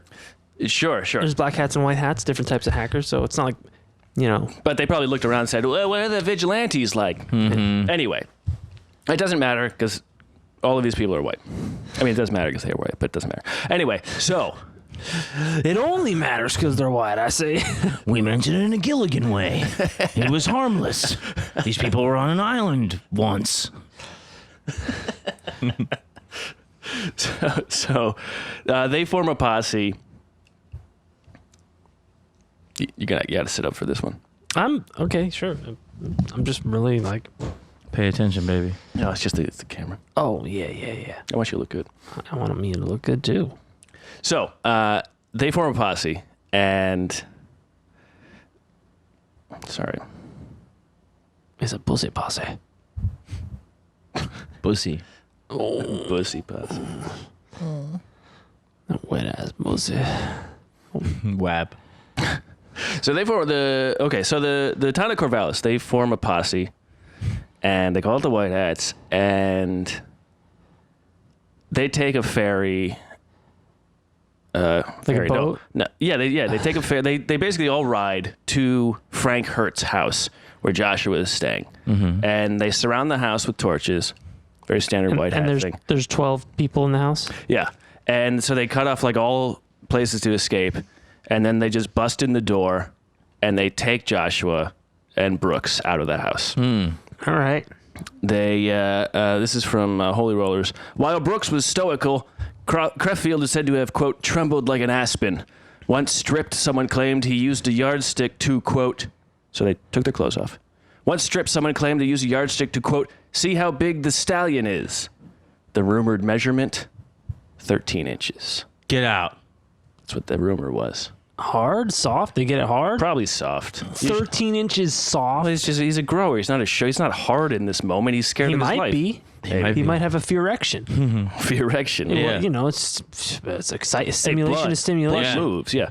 And these guys are probably on horses too, God. Think about that. Right. So you got... He's like, I got to match those horses. A ton of dudes on horses. Yes. Showing up. Everybody's raging. And you're getting a fear chub. All the dudes who are like, let's see the stallion. Yeah, and Brooks is over there with his fucking 3-incher, stoic and brave. I'm just happy to be part of the group. But Crefchild. Yeah. What's his name again? Well, his real name is Creffield. Creffield. When he's stripped, I will call him Creffield when he's not in the... Yeah. Josh, too, is there with his big 13-inch hog. Well, I think maybe that there was like an optical illusion because he was such a tiny svelte man that it looked big. There's definitely probably something like that. Classic porn It's got a yardstick. dimensions. Yeah, but also it's not an optical illusion. I have a yardstick. The standardization of measurement in the Pacific Northwest is notoriously lackluster. Is it bigger than a bread basket? I'll let him have it. I'm sure he's a piece of shit. I'll let him have his big hog. Yeah, well, it definitely mean he's a good fits. person. It definitely fits with the people following him. We have a lot of followers, and we don't add up to 13 inches between the three of us. A human centipede together. Even if you tried. It adds up to the Rasputin-esque nature of his nickname. You gotta see this thing, mister. Oh, boy. Yeah, something, All right, so he's got a 13-inch hog. And so the White Hats took him and Brooks out of town. They bring him to a dock, and they strip him naked, and they pour tar on them, and then they cover him with feathers. All right. And they shove him, and they say, get the fuck out of here. Into the water? No, not into the water. But they do it on the dock. Yeah, or just not on near. There's a lot of rivers there. Sure. Yeah. And, they figure, okay, this should do it. Yeah, that's that. Yeah. Easy to stop this man who's having probably amazing, insane sex all the time from showing back up here. With his fucking big-ass dick. They didn't say if it was thick. It could have just been a ruler. Sure, yeah. He traveled like an aspen, What the fuck is an aspen? tree. Oh, like in the wind. Yeah. Meanwhile, Brooks was pretty stoic. He's like, I got a small dick. You guys don't even care. I'm in the clear. Nobody gives a shit about my little peck of wood. Now you're going to give us the rules? No, not yet. So they were threatened with a hanging. And Well, he was already hung. yeah, he's very good. And Brooks is said to have gotten out of there, and he ran to. Guys, it gets bigger. You might want to tar and feather me too. He just busted into some woman's house in the middle of the night. And she's like, "What are you doing here?" And he's like, "I'm an apostle. I'm son of God. I'm with the Son of God. Blah blah." And she's like, I'm a bird. She's like, "Oh, okay. Oh, nice. Nice. Well, why don't you rest by the fire? I have to go into town to get some supplies for you to eat." And then she goes into town and she's like, "Hey, I got one of those guys here." The word had gotten around that it was I got one of those eagle people. yeah. And so then she got a little posse together and they kicked him out of there too. Now Crutchfield. According to the Gazette, I don't know if this is Corvallis Gazette. Creffield. I'm sorry, Creffield. According to this is the Corvallis Gazette or what? But they said that after he was tarred and feather, the speed at which he ran the first 100 yards, he did it in 10 seconds. And if he had only been on the track team, they could have won a lot of honors that year. Yeah. Classic gumption reporting. Yeah. But his knees were bruised from the dangling wang. Yeah, exactly. Had been chubbed up. Inside of his thighs took a beating. And the drag of the feathers, too. Non-wind aided 100-yard dash. You got to take some. You got to compensate. You're for running that. with an anchor. Maybe you took flight. Maybe you're. Is that what the anchor means in relay? In track? Oh, a giant cock. Yeah, it's always the person with the biggest Yeah, dick. that's right. Well, that's actually what they're relaying. The baton is usually the guy's cock. You got to see this thing. Here, check it out. Get away from here before all the women move in. Tell everyone. If they should have taken this guy up to fucking Tacoma or Gig Harbor, they would have come by the boatload. To Olympia. Yeah. Shout out to Andres. But this doesn't stop Creffield, a.k.a. Joshua. The next day, he gets married to Maud Hart, the daughter of O.V. Hart from that house. So not the 16-year-old. No. She was in the asylum. Frank's sister. He says, turns out there's a second mother for the second Christ. Yeah. Who knew? How old is she? How convenient. Thank you, the Lord. How old is she is what Aaron wants I think to know. she was 23. Oh, God. Okay. Yeah. Well, 20, early 20s, I believe. And God always has a backup plan. Yeah. And then he runs off to Portland and he starts preaching and rolling there. Mm-hmm. But while he runs off, one of the husbands of one of the women who was a roller in Corvallis, he brings his wife to the DA's office and he says, my wife got fucked by this guy with this huge cock, and I am not over it, pal. Yeah. and it is what is it? Cheating on Infidelity, adultery. So he tricks his wife into signing a sheet that says that Joshua committed adultery, and that she was aware of it. And so she wouldn't have signed it if she knew that it was that, because she wouldn't want him to get in trouble. But he tricks him and the cops trick his wife into signing the sheet. So now there's a warrant out for Joshua's arrest for adultery. Sure. It's like taking down Capone. You got to find. Well, yeah, plus he's walking around with that fucking severe weapon, of mass destruction. And, and this guy's it's a weapon. And this guy's been cuckolded, He's been cuckolded in his own. This is cuckoldry. Now, meanwhile, they're like cuckold. Even though Joshua isn't there anymore, the rollers don't stop. There's still 17 of them. They keep right on rolling, and they're pressing their faces into the floor. They're just yelling about the word of God. They would do things like anything that came to their mind, they would do it. Let's try this. Because if anything popped into your mind, well, that's the word of God. Then you have to do it. Right. That's after a while that just became their thinking, I'm guessing. Of course, yeah. And so, run into a room and pray in the middle of it. Don't eat anymore. Go outside without a hat or shoes, which was very scandalous. You should never have gone outside without a hat or shoes on back then if you were a woman. Right. I don't make the rules. Why? Well, where the Joshua makes the rules. all the eventually. body's heat escapes also. Yes, so yeah. It's essential. We'll get fucked up from that. So then a bunch of these young girls were then set. They also were committed to the Boys and Girls Society. And then I don't believe in gender. So what is that? What? So you mean Explain the that. society? And so so all of this happened over the course of 2 or 3 months. Mm. And then on July 29th, O.V. Hurt, his 14-year-old son, who is not part of the cult, he's digging under the O.V.'s house for some bait worms. Uh-oh. And he goes... I found a big 13-inch one, Pa. It's attached to this giant bird. And I think it's a shahalood from Dune. It's a sandworm, Pa. Oh, boy. Holy shit, this thing means business. Boy, does it have some spice. It's got a big old butthole at the center of it. he says he saw like a weird shape, and then it was like a white shape, and he was like, that doesn't make any sense. And then the shape started speaking in tongues to him, and he's like, I better tell Pa, because I know exactly who that is. I've heard him say, because he's been at the house. Whoa, this is the thing that he dug up? No, well, he's digging for worms, And? he hears this he sees this shape Oh, in the distance, not under the ground. under the house, Right, but not buried. but not buried. Oh, and then he gets closer, and this shape starts speaking in tongues at him, and he goes, I know that voice. It's fucking Josh. And so he goes and he tells his dad, O.V. O.V. gets the sheriff. They drag him out. His fingernails aren't cut. He's got like remnants of food cans Uncut. uncut.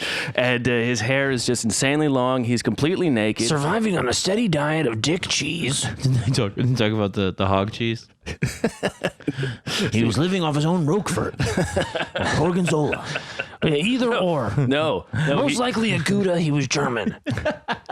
he wasn't though. There were cans of food, and one of the neighbors afterwards, he's like, He bothered washing the lettuce? I saw a lot of his followers spending a lot of time around the edges of the Underneath house. that house. Rolling around on the ground. These girls love going under that house. And he was in a hole for at least a month. He was in a hole 6 feet long, 1.5 feet deep by 2.5 feet wide. Was he fucking him through it? Yes. Oh, yeah. And he comes out of the hole. He come to Oithworm. And there's a crowd now that is now, and he spreads his arms and he says, I am Elijah. And everybody just kind of laughed because it was the most pitiful sight they had ever seen. And then one of the cops, one police officer said he was, quote, most wonderfully endowed by Mother Nature. He put it in his report, I guess. Big dick came out of here. You put me on the cross, you're going to have to tack this down. It had its own hole. So he was living under the house for a month. Mm-hmm. Okay. And he was... And in the house was basically just 12 chicks or maybe a couple of guys. Well, they would take turns going in, Yeah, I mean, and I don't know if all of those women were still there, but they all knew where he was. Right, Maybe they were back at their houses where normal people live. A lot of winking going on. Yeah. I'm just picking flowers. Yeah. And cum. And so he's charged with adultery. He pleads not guilty. He says he's going to represent himself because God will look out for him. Duh. I mean, look, he has been, so... and the judge, in order to protect the stories of everybody involved, has a closed door trial, and as this trial is happening, and these everybody women, in the court. as these women are in the asylum, they start telling what happened. Well, tell us, Matt. The superintendent of the Boys and Girls Aid Society says the story is too revolting for print. No, come on. O.V. Hurt is told by his adopted 16-year-old daughter what happens, and he dies. He decides not to. Pukes, bleeds from his ears. He doesn't want to tell it at the trial because he doesn't want it to get out. And for years, for decades and decades, even Holy Rollers, the book mentions that when they asked people in like the 90s or 2000s about this story, people said, I don't like to people talk said we about don't talk about that. Oh, Get the fuck out of here. In the 90s and 2000s? Yeah. from the 99 to the 2000? Like during the war on terror, people don't want to talk about Even it? in the post 9/11 world? Yeah. Well, No, even after Max Hardcore had been on the internet, yeah. Even after Enron? even after Enron, Even after Enron. Well, even after Enron, I guess pretty open to these things. Enron Jeremy? a real scandal. So The hungest guys in the room. So you're gonna tell us, right, Matt? yes. So this is where we are now. Oh boy, I'm gonna drink this beer. And it was a hung jury. No. Without it's question. a hung defendant. Oh. That's right. So this is from Holy Rollers, and this is the most thorough accounting. He spoke of cleansing oneself of sin, of attaining purity, love in Jesus. He quotes Romans and Paul in Romans. He says, "Do not be discouraged. God wants to use you, to cleanse you, to purge you from the inbred sin, baptize you with fire, enable you to come up with His command to live a holy life, if you're willing to meet the conditions." Blah blah blah. And he does this this is part of one of those like 12, 24-hour things. It's exhausting. It's a In the trial? no. This is what he was doing One at of the cleansing rituals. Oh, okay. And so this is, this is what OV didn't say, and this is what Gardner didn't even say at the trial, just because they wanted to save these women's reputation. When, in retrospect, this would have helped the case. So Joshua tells women, he says, the second Savior, like Christ, he could purify her, and he says that this woman was right. This is what God had destined be revealed to them. He says he could now reveal what God had wanted them to know all along, that his true mission as Joshua was to find the woman who was going to be the mother of the second Christ. This is why he had sent them to him, and Christ will come again. And they said, which one of us? And he said, I don't know. It could be any of you. And they said, any of us? And he says, yeah. And he says, we got to figure it out. I mean, yeah. Story checks out. And why shouldn't there? This is okay. I'm just going to quote. This is Josh. Jesus Christ, I tell you, has chosen me to purge the flesh from sin of all those who are willing. He assured them that what they were about to bid them to do, free love, quote unquote, did not, quote, partake in the quality of lust, but was, quote, the will of God. He assured them that no matter what he did, because of who he was, Joshua, God's elect, the second Savior, he was incapable of sin, and so were they. Even if it seems weird and abnormal, But God's not gonna judge. Even if I ask you to attack my pussy, that's not weird. Even if I ask you to make a sandwich of my excrement, It's fine these days. And why shouldn't there be enjoyment? I'm still quoting here. Why shouldn't there be enjoyment in glorying for God? Were they expected to always be suffering for God, exhausting themselves around in the dirt by praying and rolling for days on end, sleeping on bare floors, so they would know cold fasting, so they would know hunger, estranging themselves from their friends and family? They had done their penance. Now it was time to reward God for the reward God always wanted them to have, for them to become brides of Christ. Okay. And Let the good times roll. Very nice.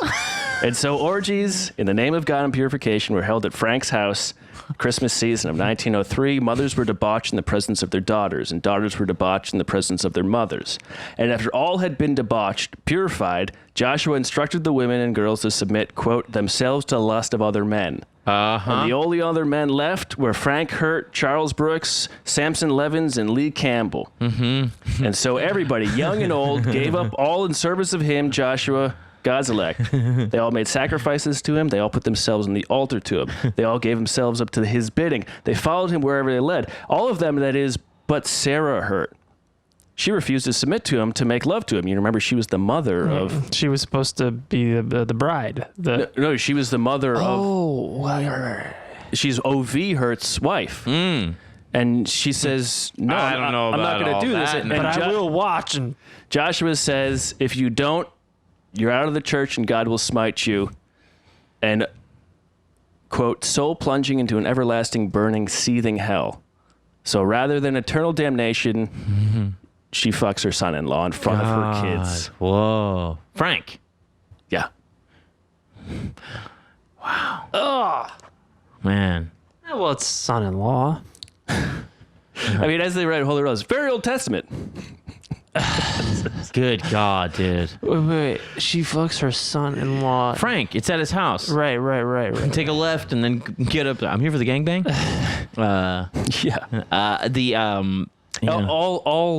All pornos and fake incest today is. And he's laying it down first with everybody. He's laying down the dick solely. Yeah. At first, it's him with every woman, and then when he's done, he's like, and then the Lord said, "If the homies can't have none, It ain't no fun. yeah, yeah." Brooks gotta get some. So she relented. yep. Okay, and she only fucked Frank. No, she fucked Joshua too. Oh, she fucked them all. Yeah, well, Oh, okay, he good. fucked everybody, and then he said, Yeah, now yeah. you should fuck all these other dudes who Right. are standing in the corner just jacking it. Right. Now there was not was there hot girl on girl action?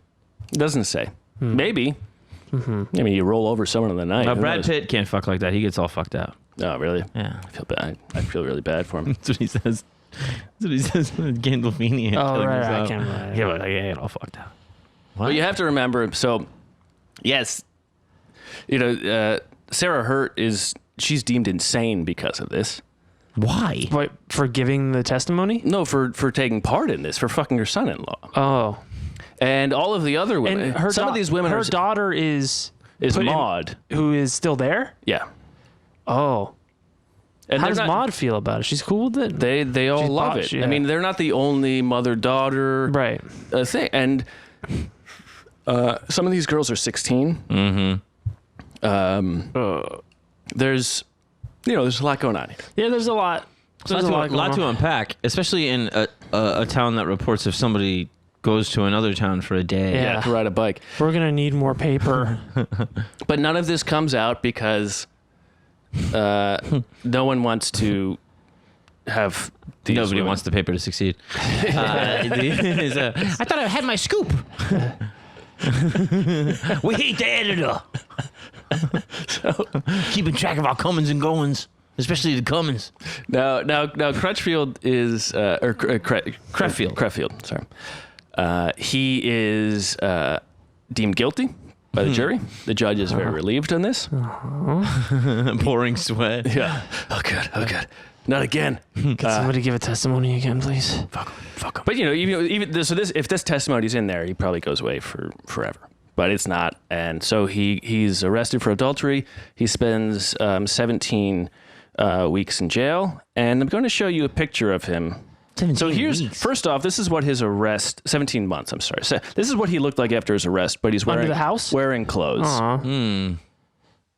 Oh, he's a little doll of a man. Looks like fucking Mr. Hyde Yeah.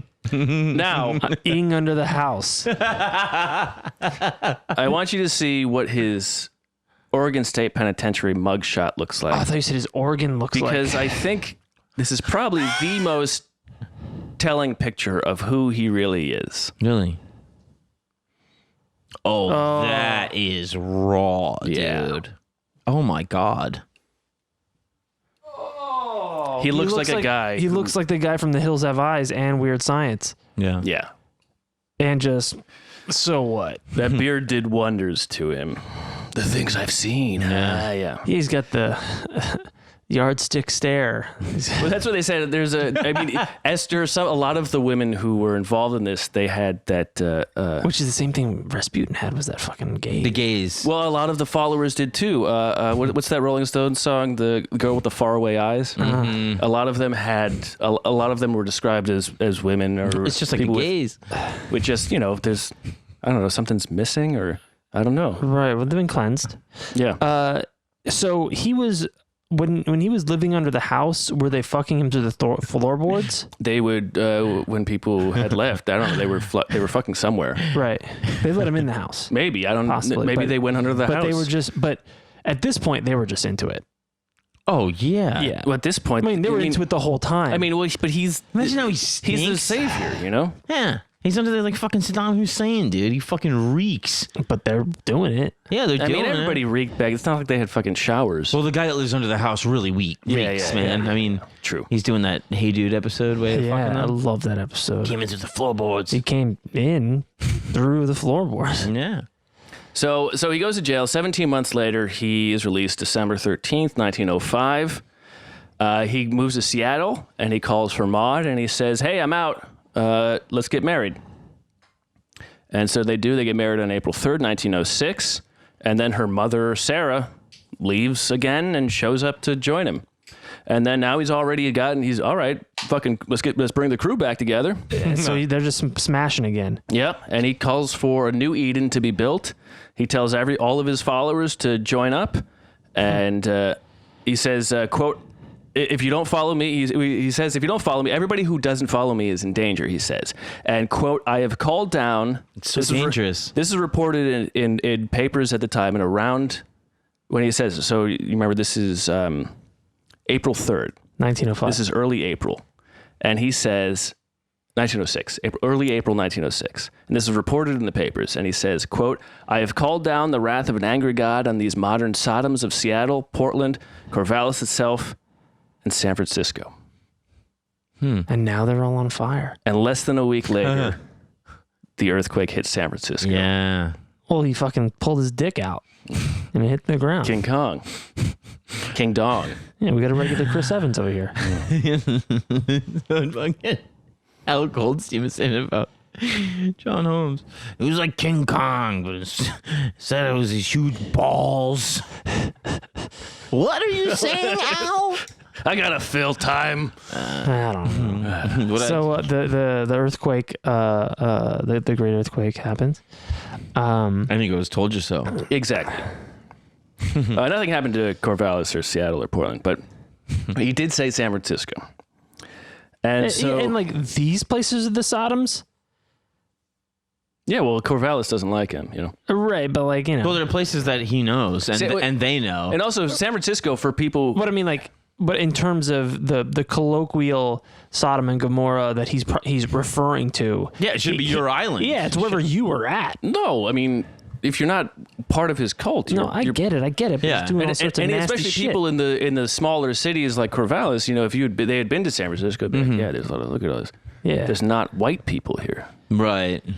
This is Sodom. And it's not wrong if you fuck him because that's It's a profit. It's, not Yeah. it's God doing it. yeah. These cities are full of people that don't fuck me. That's why they suck. See what happens when you don't fuck me? See what happens? Exactly. But at that point, they all want to fuck him. Yeah. I mean, I guess. The mom relented and fucked him in front of her daughter. Mm-hmm. Well, sure. then- They want to, but They're also addicted to the South. They're indoctrinated into the cult. yeah. Keep it in the family, I guess. I mean, sure, maybe it feels good, but also maybe But it feels so- a 13-inch dick also might feel Terrible. Terrible. No. Speak for yourself. Speak for yourself. Now, so 13-inch dick. so more people. So all of the after this, even more. Any guys around? I don't know if they are in this one. It doesn't seem like it. Yeah. Good move. No word on whatever We had happened enough to guys Brooks. in prison, bro. Sure, Brooks is in the house. There's no word if he is. It's just Joshua at this point and the women, and so word spreads about he's starting this new Eden, and so this man named Lewis Hartley, who I think his wife or his sister was involved. He's like, well, fuck, I'm gonna fucking kill this guy. Enough of this. Mm-hmm. And so he hears that they're going to take a ferry to find a new place for Eden, and he hears where their plan is. So he goes to the local store and he buys bullets and a revolver, and he knows where they're going to cross the Yachtas River, Yachtas River in Oregon, and he catches them as their ferry is leaving. He aims and he fires at Joshua, and he fires again and again and again and again, and the gun doesn't fire. Whoa. And Joshua turns to the rollers and he says, "You see? No man can kill Joshua." But the issue... They should have had that guy from The Crow load the gun. Well, what did I do with it? I don't have the book. But so the issue was that the storekeep was like, I know what you're doing. I don't want you to do this. I don't want you to get arrested for murder.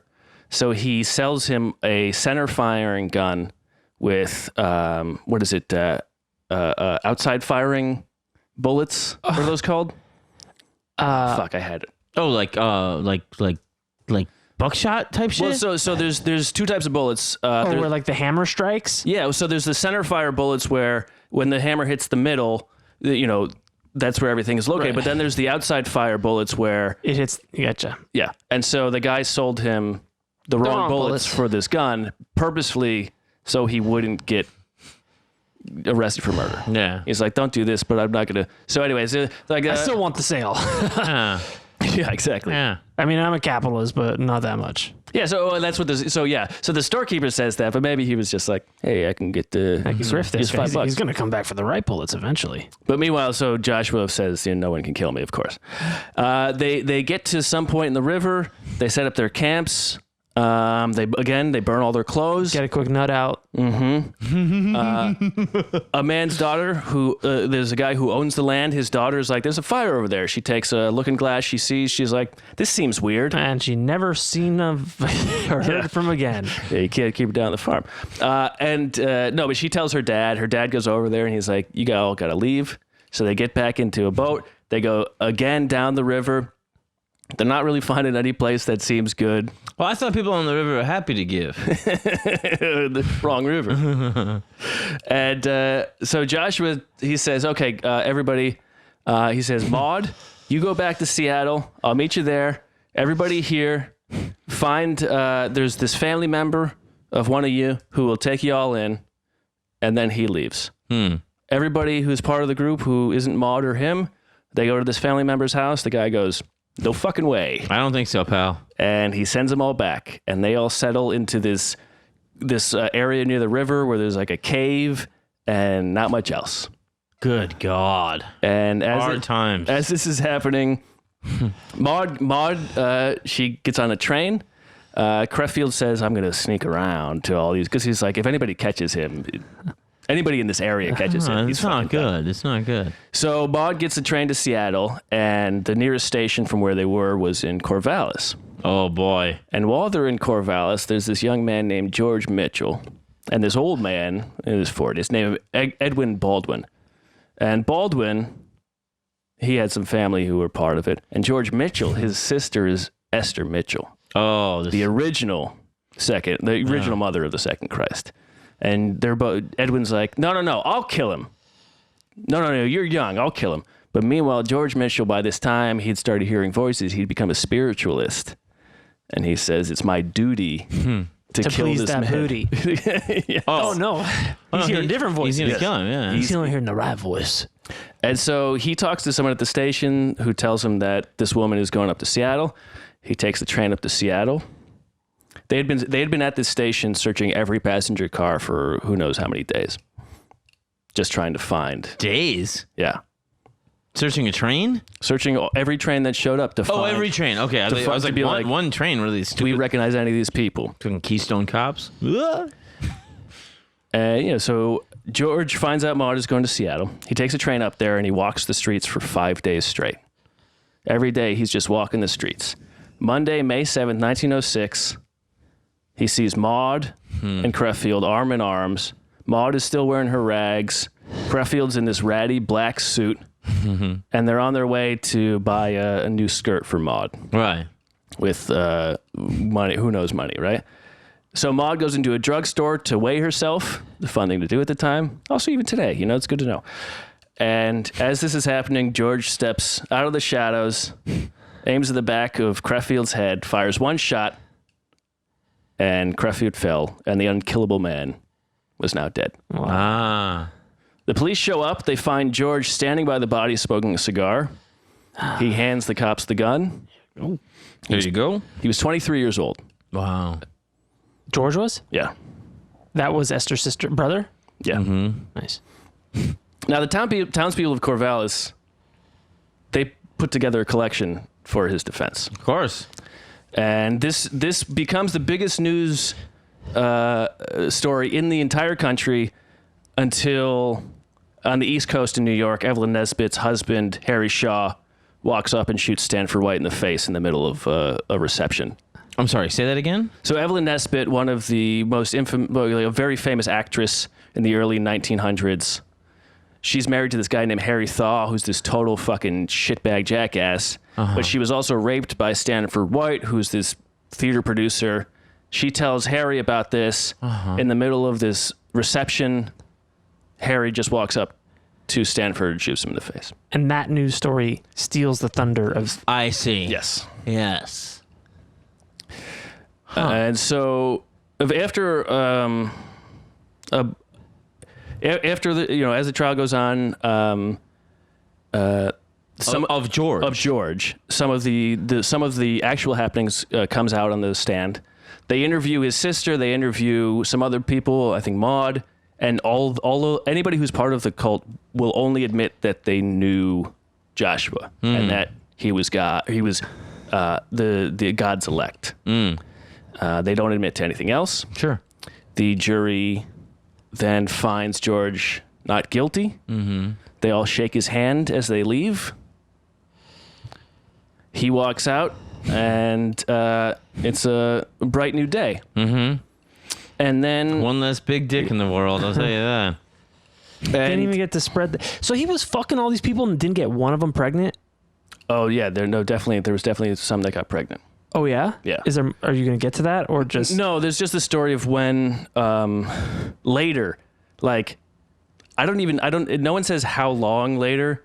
It could be weeks, it could be days. Some boat is traveling down the river and there's like, there's just a bunch of people starving over there. And they stop over and they go, hey, what's going on here? And they're like, oh, we're so-and-so. And they go, oh, yeah, he's dead. We're all pregnant. Yeah, and one of them has like a 5-month-old kid. Whoa. So, yeah. Oh, so he did knock some people Yeah, absolutely. Really? It's hard to pull. But we started a whole new economic system here. With rocks and such. Yeah. George is, he's not guilty. Yes. And his brothers are there to bring him home at the train station. Even Esther shows up to see him off at the train station. And they're like, oh, that's really nice of her. And they walk to the train, and Esther's brother says, hey, you got a big coat. Let me carry that for you. She takes off her coat, and as she does that, she takes a gun, puts it to the back of George's head, and shoots a bullet through his head. Her own brother. Yeah. And what is she, 18, 17? She's probably 22. Was she the one? She was not the one that She was 16 when it started. And was she the one that she was not the one that was sent away? She was. She was. Yeah. Oh, and she was still loving him. So she maybe she was 20. I'm not entirely sure of the time. And she and Maud are both arrested for murder. Because Maud helped plan it. They were just still totally Manson girls. Yeah. Like, totally devoted. Yep. Maud is found guilty. Esther is found insane. Not long after Maud is in jail, she dies of strychnine poisoning. She kills herself with strychnine. Okay. Wow. I don't know what her age is. I think it's 26 maybe. Maud? Yeah. Esther would get out of the asylum after a few years. She stayed with a couple for some time. Eventually she remarried. And not long after remarrying, she fell sick. Then she started to get better. And then one night she's found spasming in her bed. And on her nightstand was an empty bottle of strychnine. And she was 26. Wow. Weird. And that's largely the end of the story. Largely. Well, you know, I mean, it's the end of the story. But the part with the big dick, the largely part. Like the hot, sexy, nasty shit. but as, you know... Now we go back to the fucking mushroom head bullshit. Ov had his wife, I believe, or not his wife, he had Maud buried across from Joshua in a graveyard in Seattle, I believe it is, because he was like, this is what she would have wanted. Wow. And I'm not sure if that's good or bad, but... and his wife? And there's no word on what happened with all of these people, but you imagine that this ruined... You think? So many houses for a long time. Yeah. Yeah, well, they took all the stuff out of them and burned it. Yeah, that too. The guitar never got back, you know? Dogs. So we don't know what happened to Ovi's wife. No, I don't. There's nowhere. I'm guessing that she moved back in the house. I mean, what the fuck else was she gonna go? Her Jesus turns out was killable. Yeah. No, well, so was Jesus. Yeah, it happens. Funny enough. It's kind of main part of the story. Big time. Yeah. Big time. There's Holy shit. Holy rollers. Holy rollers. I did know just kind of the bare bones about that, which was the loyal sex cult person. I mean, let's be honest. This guy really, we haven't done Rasputin yet, but this guy kind of out Rasputin's Rasputin. Because Rasputin's thing was more about his influence over the Romanovs. Right. And yeah, he had a big dick, and, there was the fucking mad monk and all that stuff. And, had undue sway considering the fucking nasty, hairy, smelly fuck that he was. So very similar, but also just the height of spiritualism and charlatanism as a result. Yeah, this guy throughout the world. Sure, right, throughout the world. But this guy kind of out Rasputin's Rasputin. Yeah. In terms of the stuff you want to hear about. Sure. Yeah. Yeah, and that's what none of the WPA report doesn't have it, I don't believe. Holbrook doesn't have it. I mean, he's too classy to write about it like that, I guess. But then seeing the Holy Rollers has it. Seeing it in the black and white of Holy Rollers, it's like, holy shit. Yeah. That's what So after that, does the cave people that he left behind, did he? So they're eventually picked up, and they all go back to where they started. Selling insurance. But, yeah. Man, that was just 1 year, man. Don't be weird about it. I mean, it eventually came out to be like 3 or 4 years, I think. Okay. But still, that's not much time at all. No, but it's also enough time to be completely ostracized from your family and then call them the devil because they won't let you fuck this guy. Where do you go after? Do you really go? I think they all just went back, and that's why no one in town ever talked about it. You actually can go back on the farm after Carl Hungus. Yeah. Well, usually you choose not to, but if Carl Hungus is dead, hey, it's not nihilism, John. No, it's an ethos for sure. Yeah, that's really fucking wild. And do you remember the name of the church? It was the church that I think it was the Church of the Second Mother, I believe it's called. Yeah, it's got a thing like that. I thought it had like children or something weird in it. No, it was he was looking for the mother of the second Christ. It was Church of the Bride of Christ.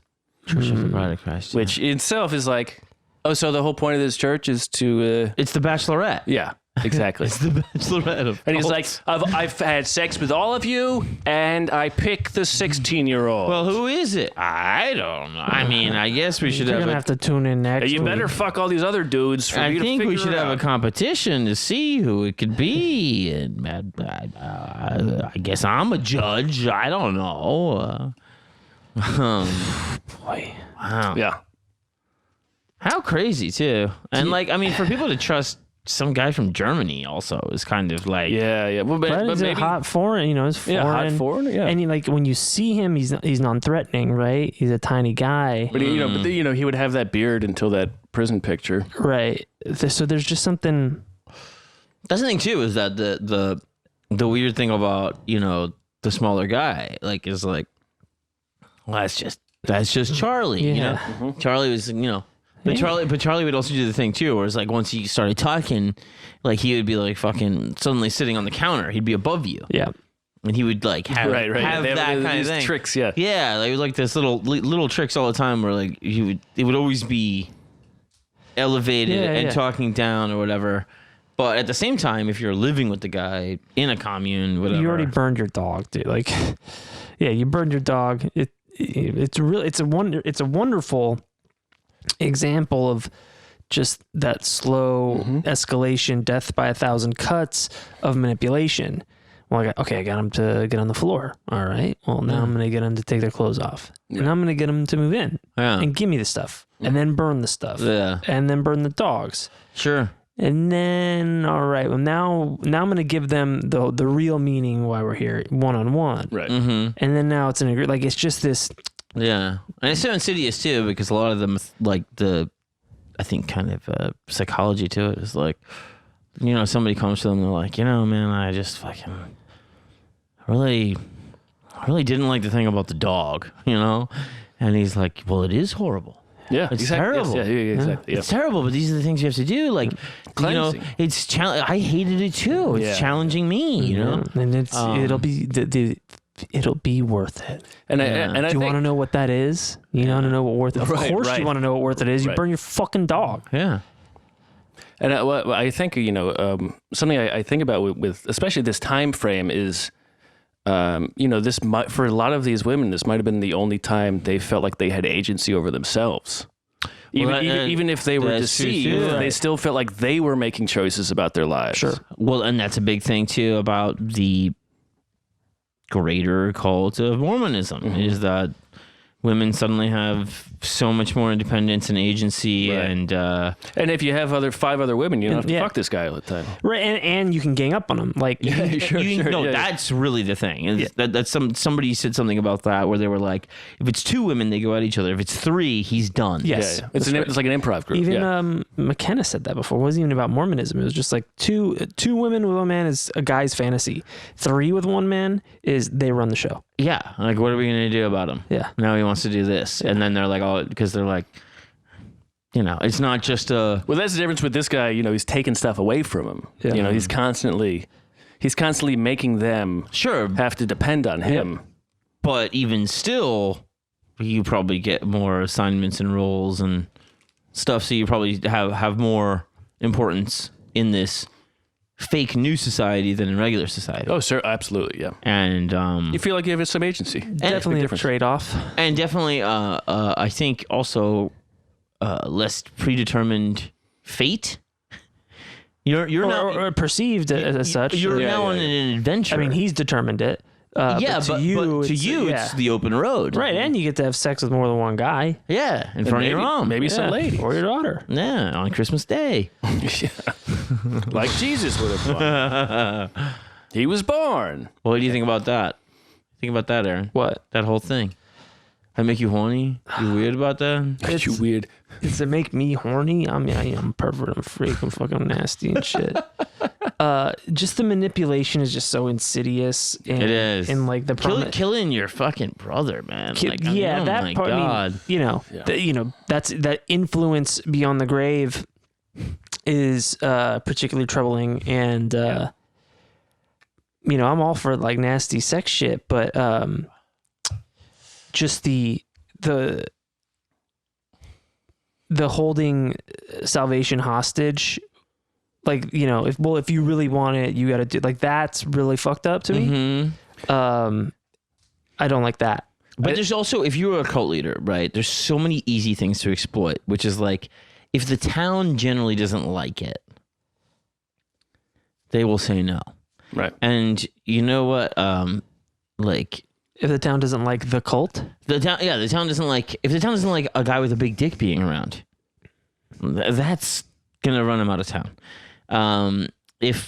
So it appeals to this side of America that is the libertarian side, where it's like, if we're over here minding our business, what the fuck do you care, man?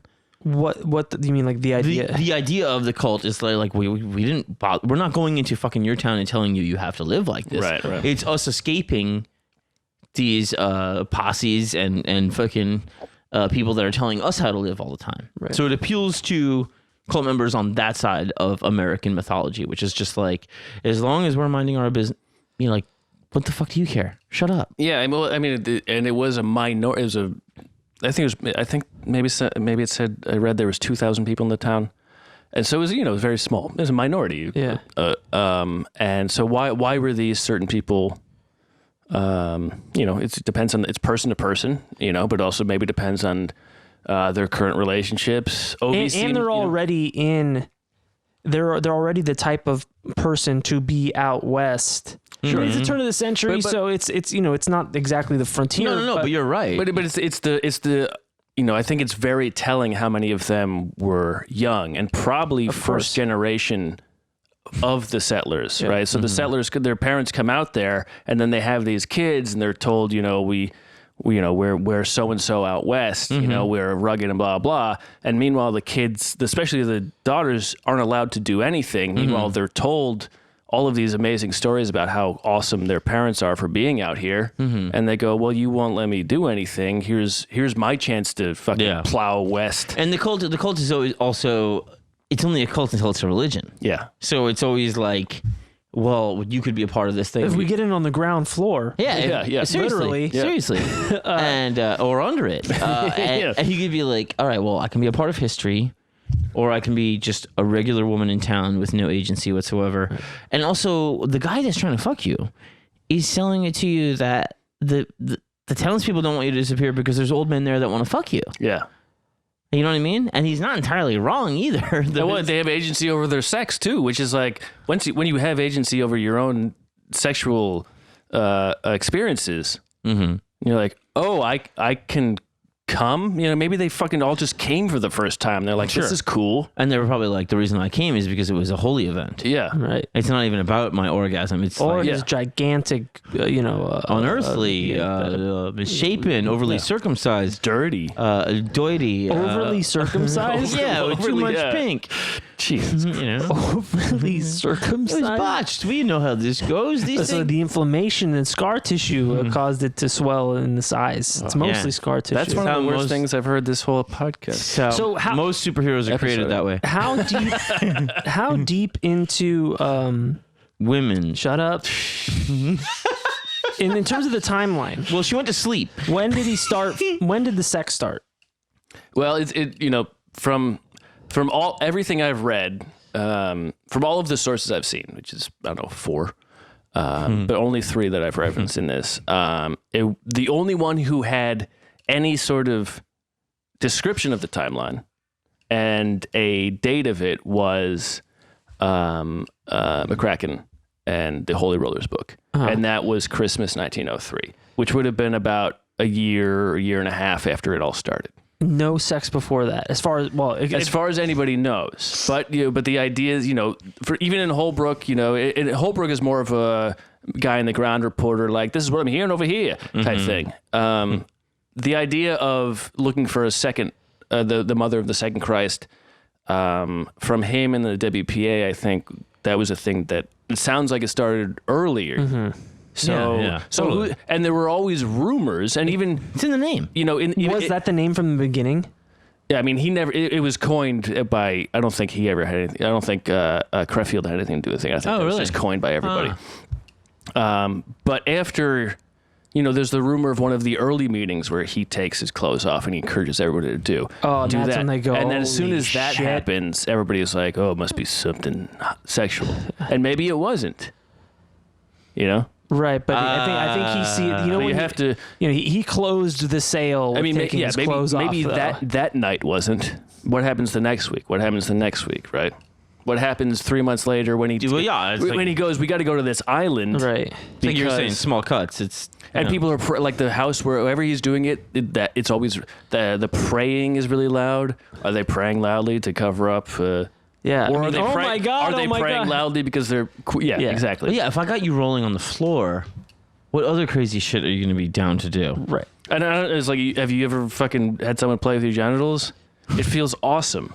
Yeah. And so rolling on the floor is cool for God, but if someone's playing with my genitals, I'm like, gee, God. What if they're doing genital jazz?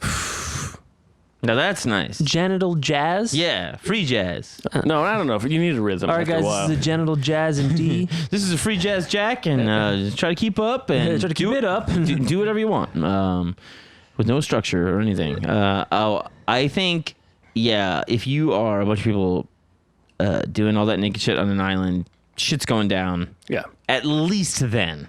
Well, yeah. Well, on the island is when he started having the tents. And so there's... there's the one where he beat the shit out of somebody. Yeah, and so 1903 Christmas is when he had the orgy, but before then it might have been private tent. Now, is it a true orgy? It really was Christmas. No, I don't know. It wasn't. It was December 1903. Now, was it a true orgy in that everyone's all fucking? Well, after when he says, those dudes too. Right. But at first, it's a series of one-on-one encounters. Yeah, that's. I mean, That's an exhibition. that's got to be like you fucking all of these people in this small town. They're all standing naked while this like This hung midget's fucking their mom. it's yeah. That's what a sight. What a sight for midget. This hung diminutive German fella. Thank you. Please. There's no. You don't need to. No, I didn't need to bring the midget into it. I'm sorry. It's a derogatory term. Derogative Tory term? Toim? Toim? Spoim? It's a spoim toim. So a series of one-on-one sexual acts in view of everybody else. And then now Then it gets all fucked up. the other three guys Brooks, Frank. and one more. I mean, yeah. Phil. That's what happened in that December orgy. Right. Before then, it might have been. Christmas. So I mean, but again, like, the story, the he may have been having secret one-on-ones with the other potential. no, it was never really a secret. That was like that one guy opening the flap and seeing him, but it was also him was fucking a guy. and a dude. So that was very interesting. Well, you gotta- They never seemed to come up again, but also, hey, I don't know, man. who's to say? Playing with genitals is pretty fun. It is. It is. Well, sometimes I pull it so hard that I rub the skin off, Oh, my daddy. He showed me a way. You that right? somebody else. Use somebody else. Somebody else's mouth. Somebody else's mouth, and it stops it from hurting. Well, I wish somebody could show me how to do that. Well, I'd be right happy to. Oh, cool. Neat. Yeah. It's actually messy. Your daddy sounds like a smart man. Where was this? Your daddy sounds like a smart man. Thank you. I was like, that's a perfect note to end on, but no. No. And how many people follow him today? Are they taking applications? Or is there... Yeah. And will they call me? And did they make a cast of... Yeah, because Rasputin's dick is in a museum in a jar of formaldehyde. No, this man was Root not. and stem. He did not have the. Really? I mean, that's the difference of the royal power and just True. Country power. Yeah. Yeah. Well, That was really nice. That was I can't believe that I've never heard of that. Yeah. J2? Joshua 2? J2. Yeah. Yeah. So was his dick called the Joshua Tree Oh, God. Of life? in the Garden of Good and Evil? Do not eat from it, Don't. No, because they man. will become like us. It's a Roquefort. It's bigger than Strychnine. Damn. 13 inches. Let's see this freak show. Oh my God, it's gorgeous. We're very sorry, sir. I'm trying to hobble him, but he's got a third leg. Was he cut? No, he was German. he's Probably German. uncut. A fucking big old wheel of cheese of schmeg in there. Ugh. A whole wheel of Oh, cheese. we could have. Yep. No, that's good. That's what they were eating. They didn't have to forage very much. Matt, you know that's true, man. You know, it's, Yeah. I don't want to know it's true. I know it's true. I don't need to be reminded. fruit and cheese go well together. They pair very well. Yeah, peaches? We got the peaches. We got the Roquefort. I got an orchard. that was really great. It's so sick. I cannot believe I haven't heard of it. And really, the hot, taboo. Taboo. Yes. Taboo? Yeah, the taboo Yeah, nature of it. That part's very salacious. It also still really dials into the whole time.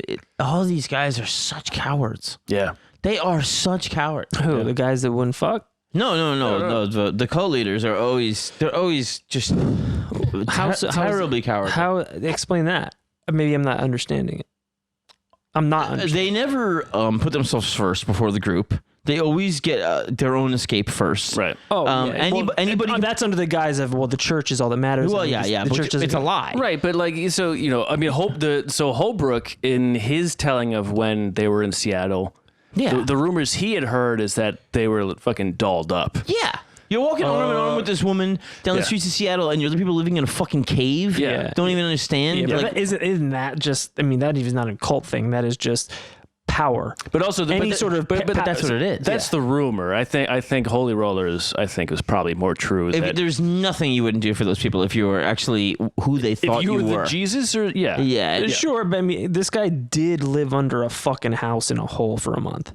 Yeah, but just because he was getting fucked every week. and also he had no other means. Yeah. He was always rushing to somebody else to help him. Yeah, it's not like he could get fucked like that in Seattle. He was like, no one's fucking me here. I better live in this house. If you're getting fucked every day. He did have satyriasis, yeah. right? So if you're getting fucked every day, you're like, I guess I'll live in her house. No. If you're No, you're right. You're right. I can barely. You got to do something special for me to get out of bed. Yeah. I'm not living under a house no matter how good the shit is. Mm-hmm. Sorry, I'm not people under the stairs in this bullshit. Mm-hmm. Right. Yes. You're right. Get him sleeping. Wake him up. Oh. Oh. Yeah. Never thought of it that way. Yeah. Yeah, he was probably super fucking horned up. But you said he went to Catholic school. Yes. Yeah. What does that mean? He was probably fucked up as a kid. He's not going out there and preaching the Pope, bro. No. I'm talking about the sexual stuff.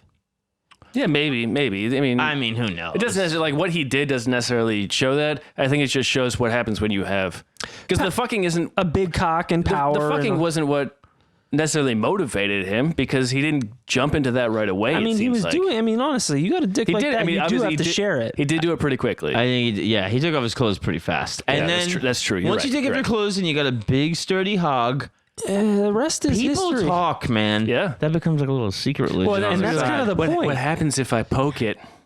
Yeah. What if I slap it a little bit? And see, now that's the difference between this guy and Captain America, Chris Evans. This guy shows his dick and he starts a whole fucking cult about it. People die living under fucking stairs, eating schmegma in the orchards. Captain America shows his dick, tells people to vote. Get you to vote. Yeah, that's smart. It's true. He's Captain America. That is why he's Captain America. It's the most Captain America thing anybody could ever do. It's so on brand, and really, but it is born out of this tradition started by J2 of the, Paul Bunyan of fucking, out west. You gonna finish his thought? Yeah, go for it. No, I'm gonna expand on this thought, please. It all comes back to J2. It does, and Oregon. Is that? Yeah. Yeah. And I don't know. That's where Rasputin learned it. Yeah, and the original Thickie. The original. No. Nope. No. It all comes back to the original Thickie in J2. I was saying we could have ended it on the. You can edit this any way you want. I'll leave it in. Most of this is bad. My people will know. My people will know the truth. Yeah. My publicist will hear about this. I think it's great. It's really the thing is though is that the cult is of course terrible. Yes, but we know the town is terrible too. It is just a threat to power. Yes, it's only terrible because there's more people who say it is.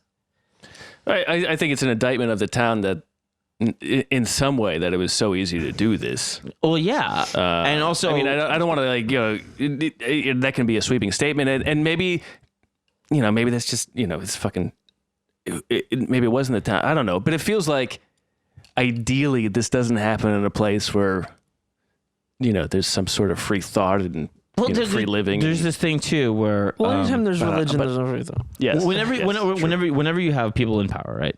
There's this thing too where they go like, all right, I want to keep everybody in place here, and they'll have them do this, and you go like, the human spirit wants like a cause, an adventure, and then they get that with a cult, and as soon as they're in the cult, they're like, all right, stay put and don't do anything. Yes. They do the same thing that the town did to them, but they just feed them. They're at least selling them a lie that it's noble and important, and they're important. Well, that's why I think it's always very telling that the cult leader has beady eyes, but the followers have dead eyes. Yeah. Because they have to remove themselves from thinking. Well, and nobody wants to follow a dead eye. Right. But the reason they have beady eyes is because they're constantly going, what do I do? But the followers are like, I don't want to think too much. Nighttime is the right time. Yeah, and it also makes sense why when Brooks gets arrested, he has complete faith. Yeah. And when the leader gets arrested, he's super worried because he knows he's making it up on the fly. Yes, exactly. Yes. That was great, man. I really loved that. That was really emblematic of the show. Tasty, Yeah, salacious. Yeah, check out Holy Rollers if you want. Just like they get into the Is there any trials and everything. Is And there any there's Holy Rollers fan more fiction pictures or I don't know. Any Holy Rollers what? fan fiction? Yeah. I mean, that's the stories they told around town. God, that's just Also, like the whole time being like, yeah, we can. I mean, that's the thing that also bothers me too. Is like, no, we don't talk about that here. And it's like, well, if you talked about it, if you talked about it, maybe these things wouldn't happen so much. right. How are we going to talk about it if we can't talk about it? Yeah. Yeah, and the thing is that like we don't talk about it because we don't talk about the problems that led them to join a cult. Yes, that's We don't want to talk about the things that reflect bad on us. Yeah. Right. I think we should call it there, boys. Yes. I think we should. That was really, really That was fun. great. That was a good one. Wonderful. It's like a reverse Sophie Scholl episode almost. Yeah. Yeah, it started out with whispers of Sophie with the Dutch resistance and whatnot, but and then it was all piss. Oh boy! Well, was there piss involved? No. I bet there probably was. Yeah, it's just It's all legal. But, They made legal The porno. thing is, It's like a baptism in the woods, like Right. it's very holy. You talk about cleansing; it's sterile. only uniting of the two is really the cheese between the Yes. Dutch and Oh God. yeah. I'm not gonna eat this lettuce. I'm gonna say goodnight. My name is John Fahey. My name is Aaron Pita. Matt Brousseau. Good night, everybody. We love you.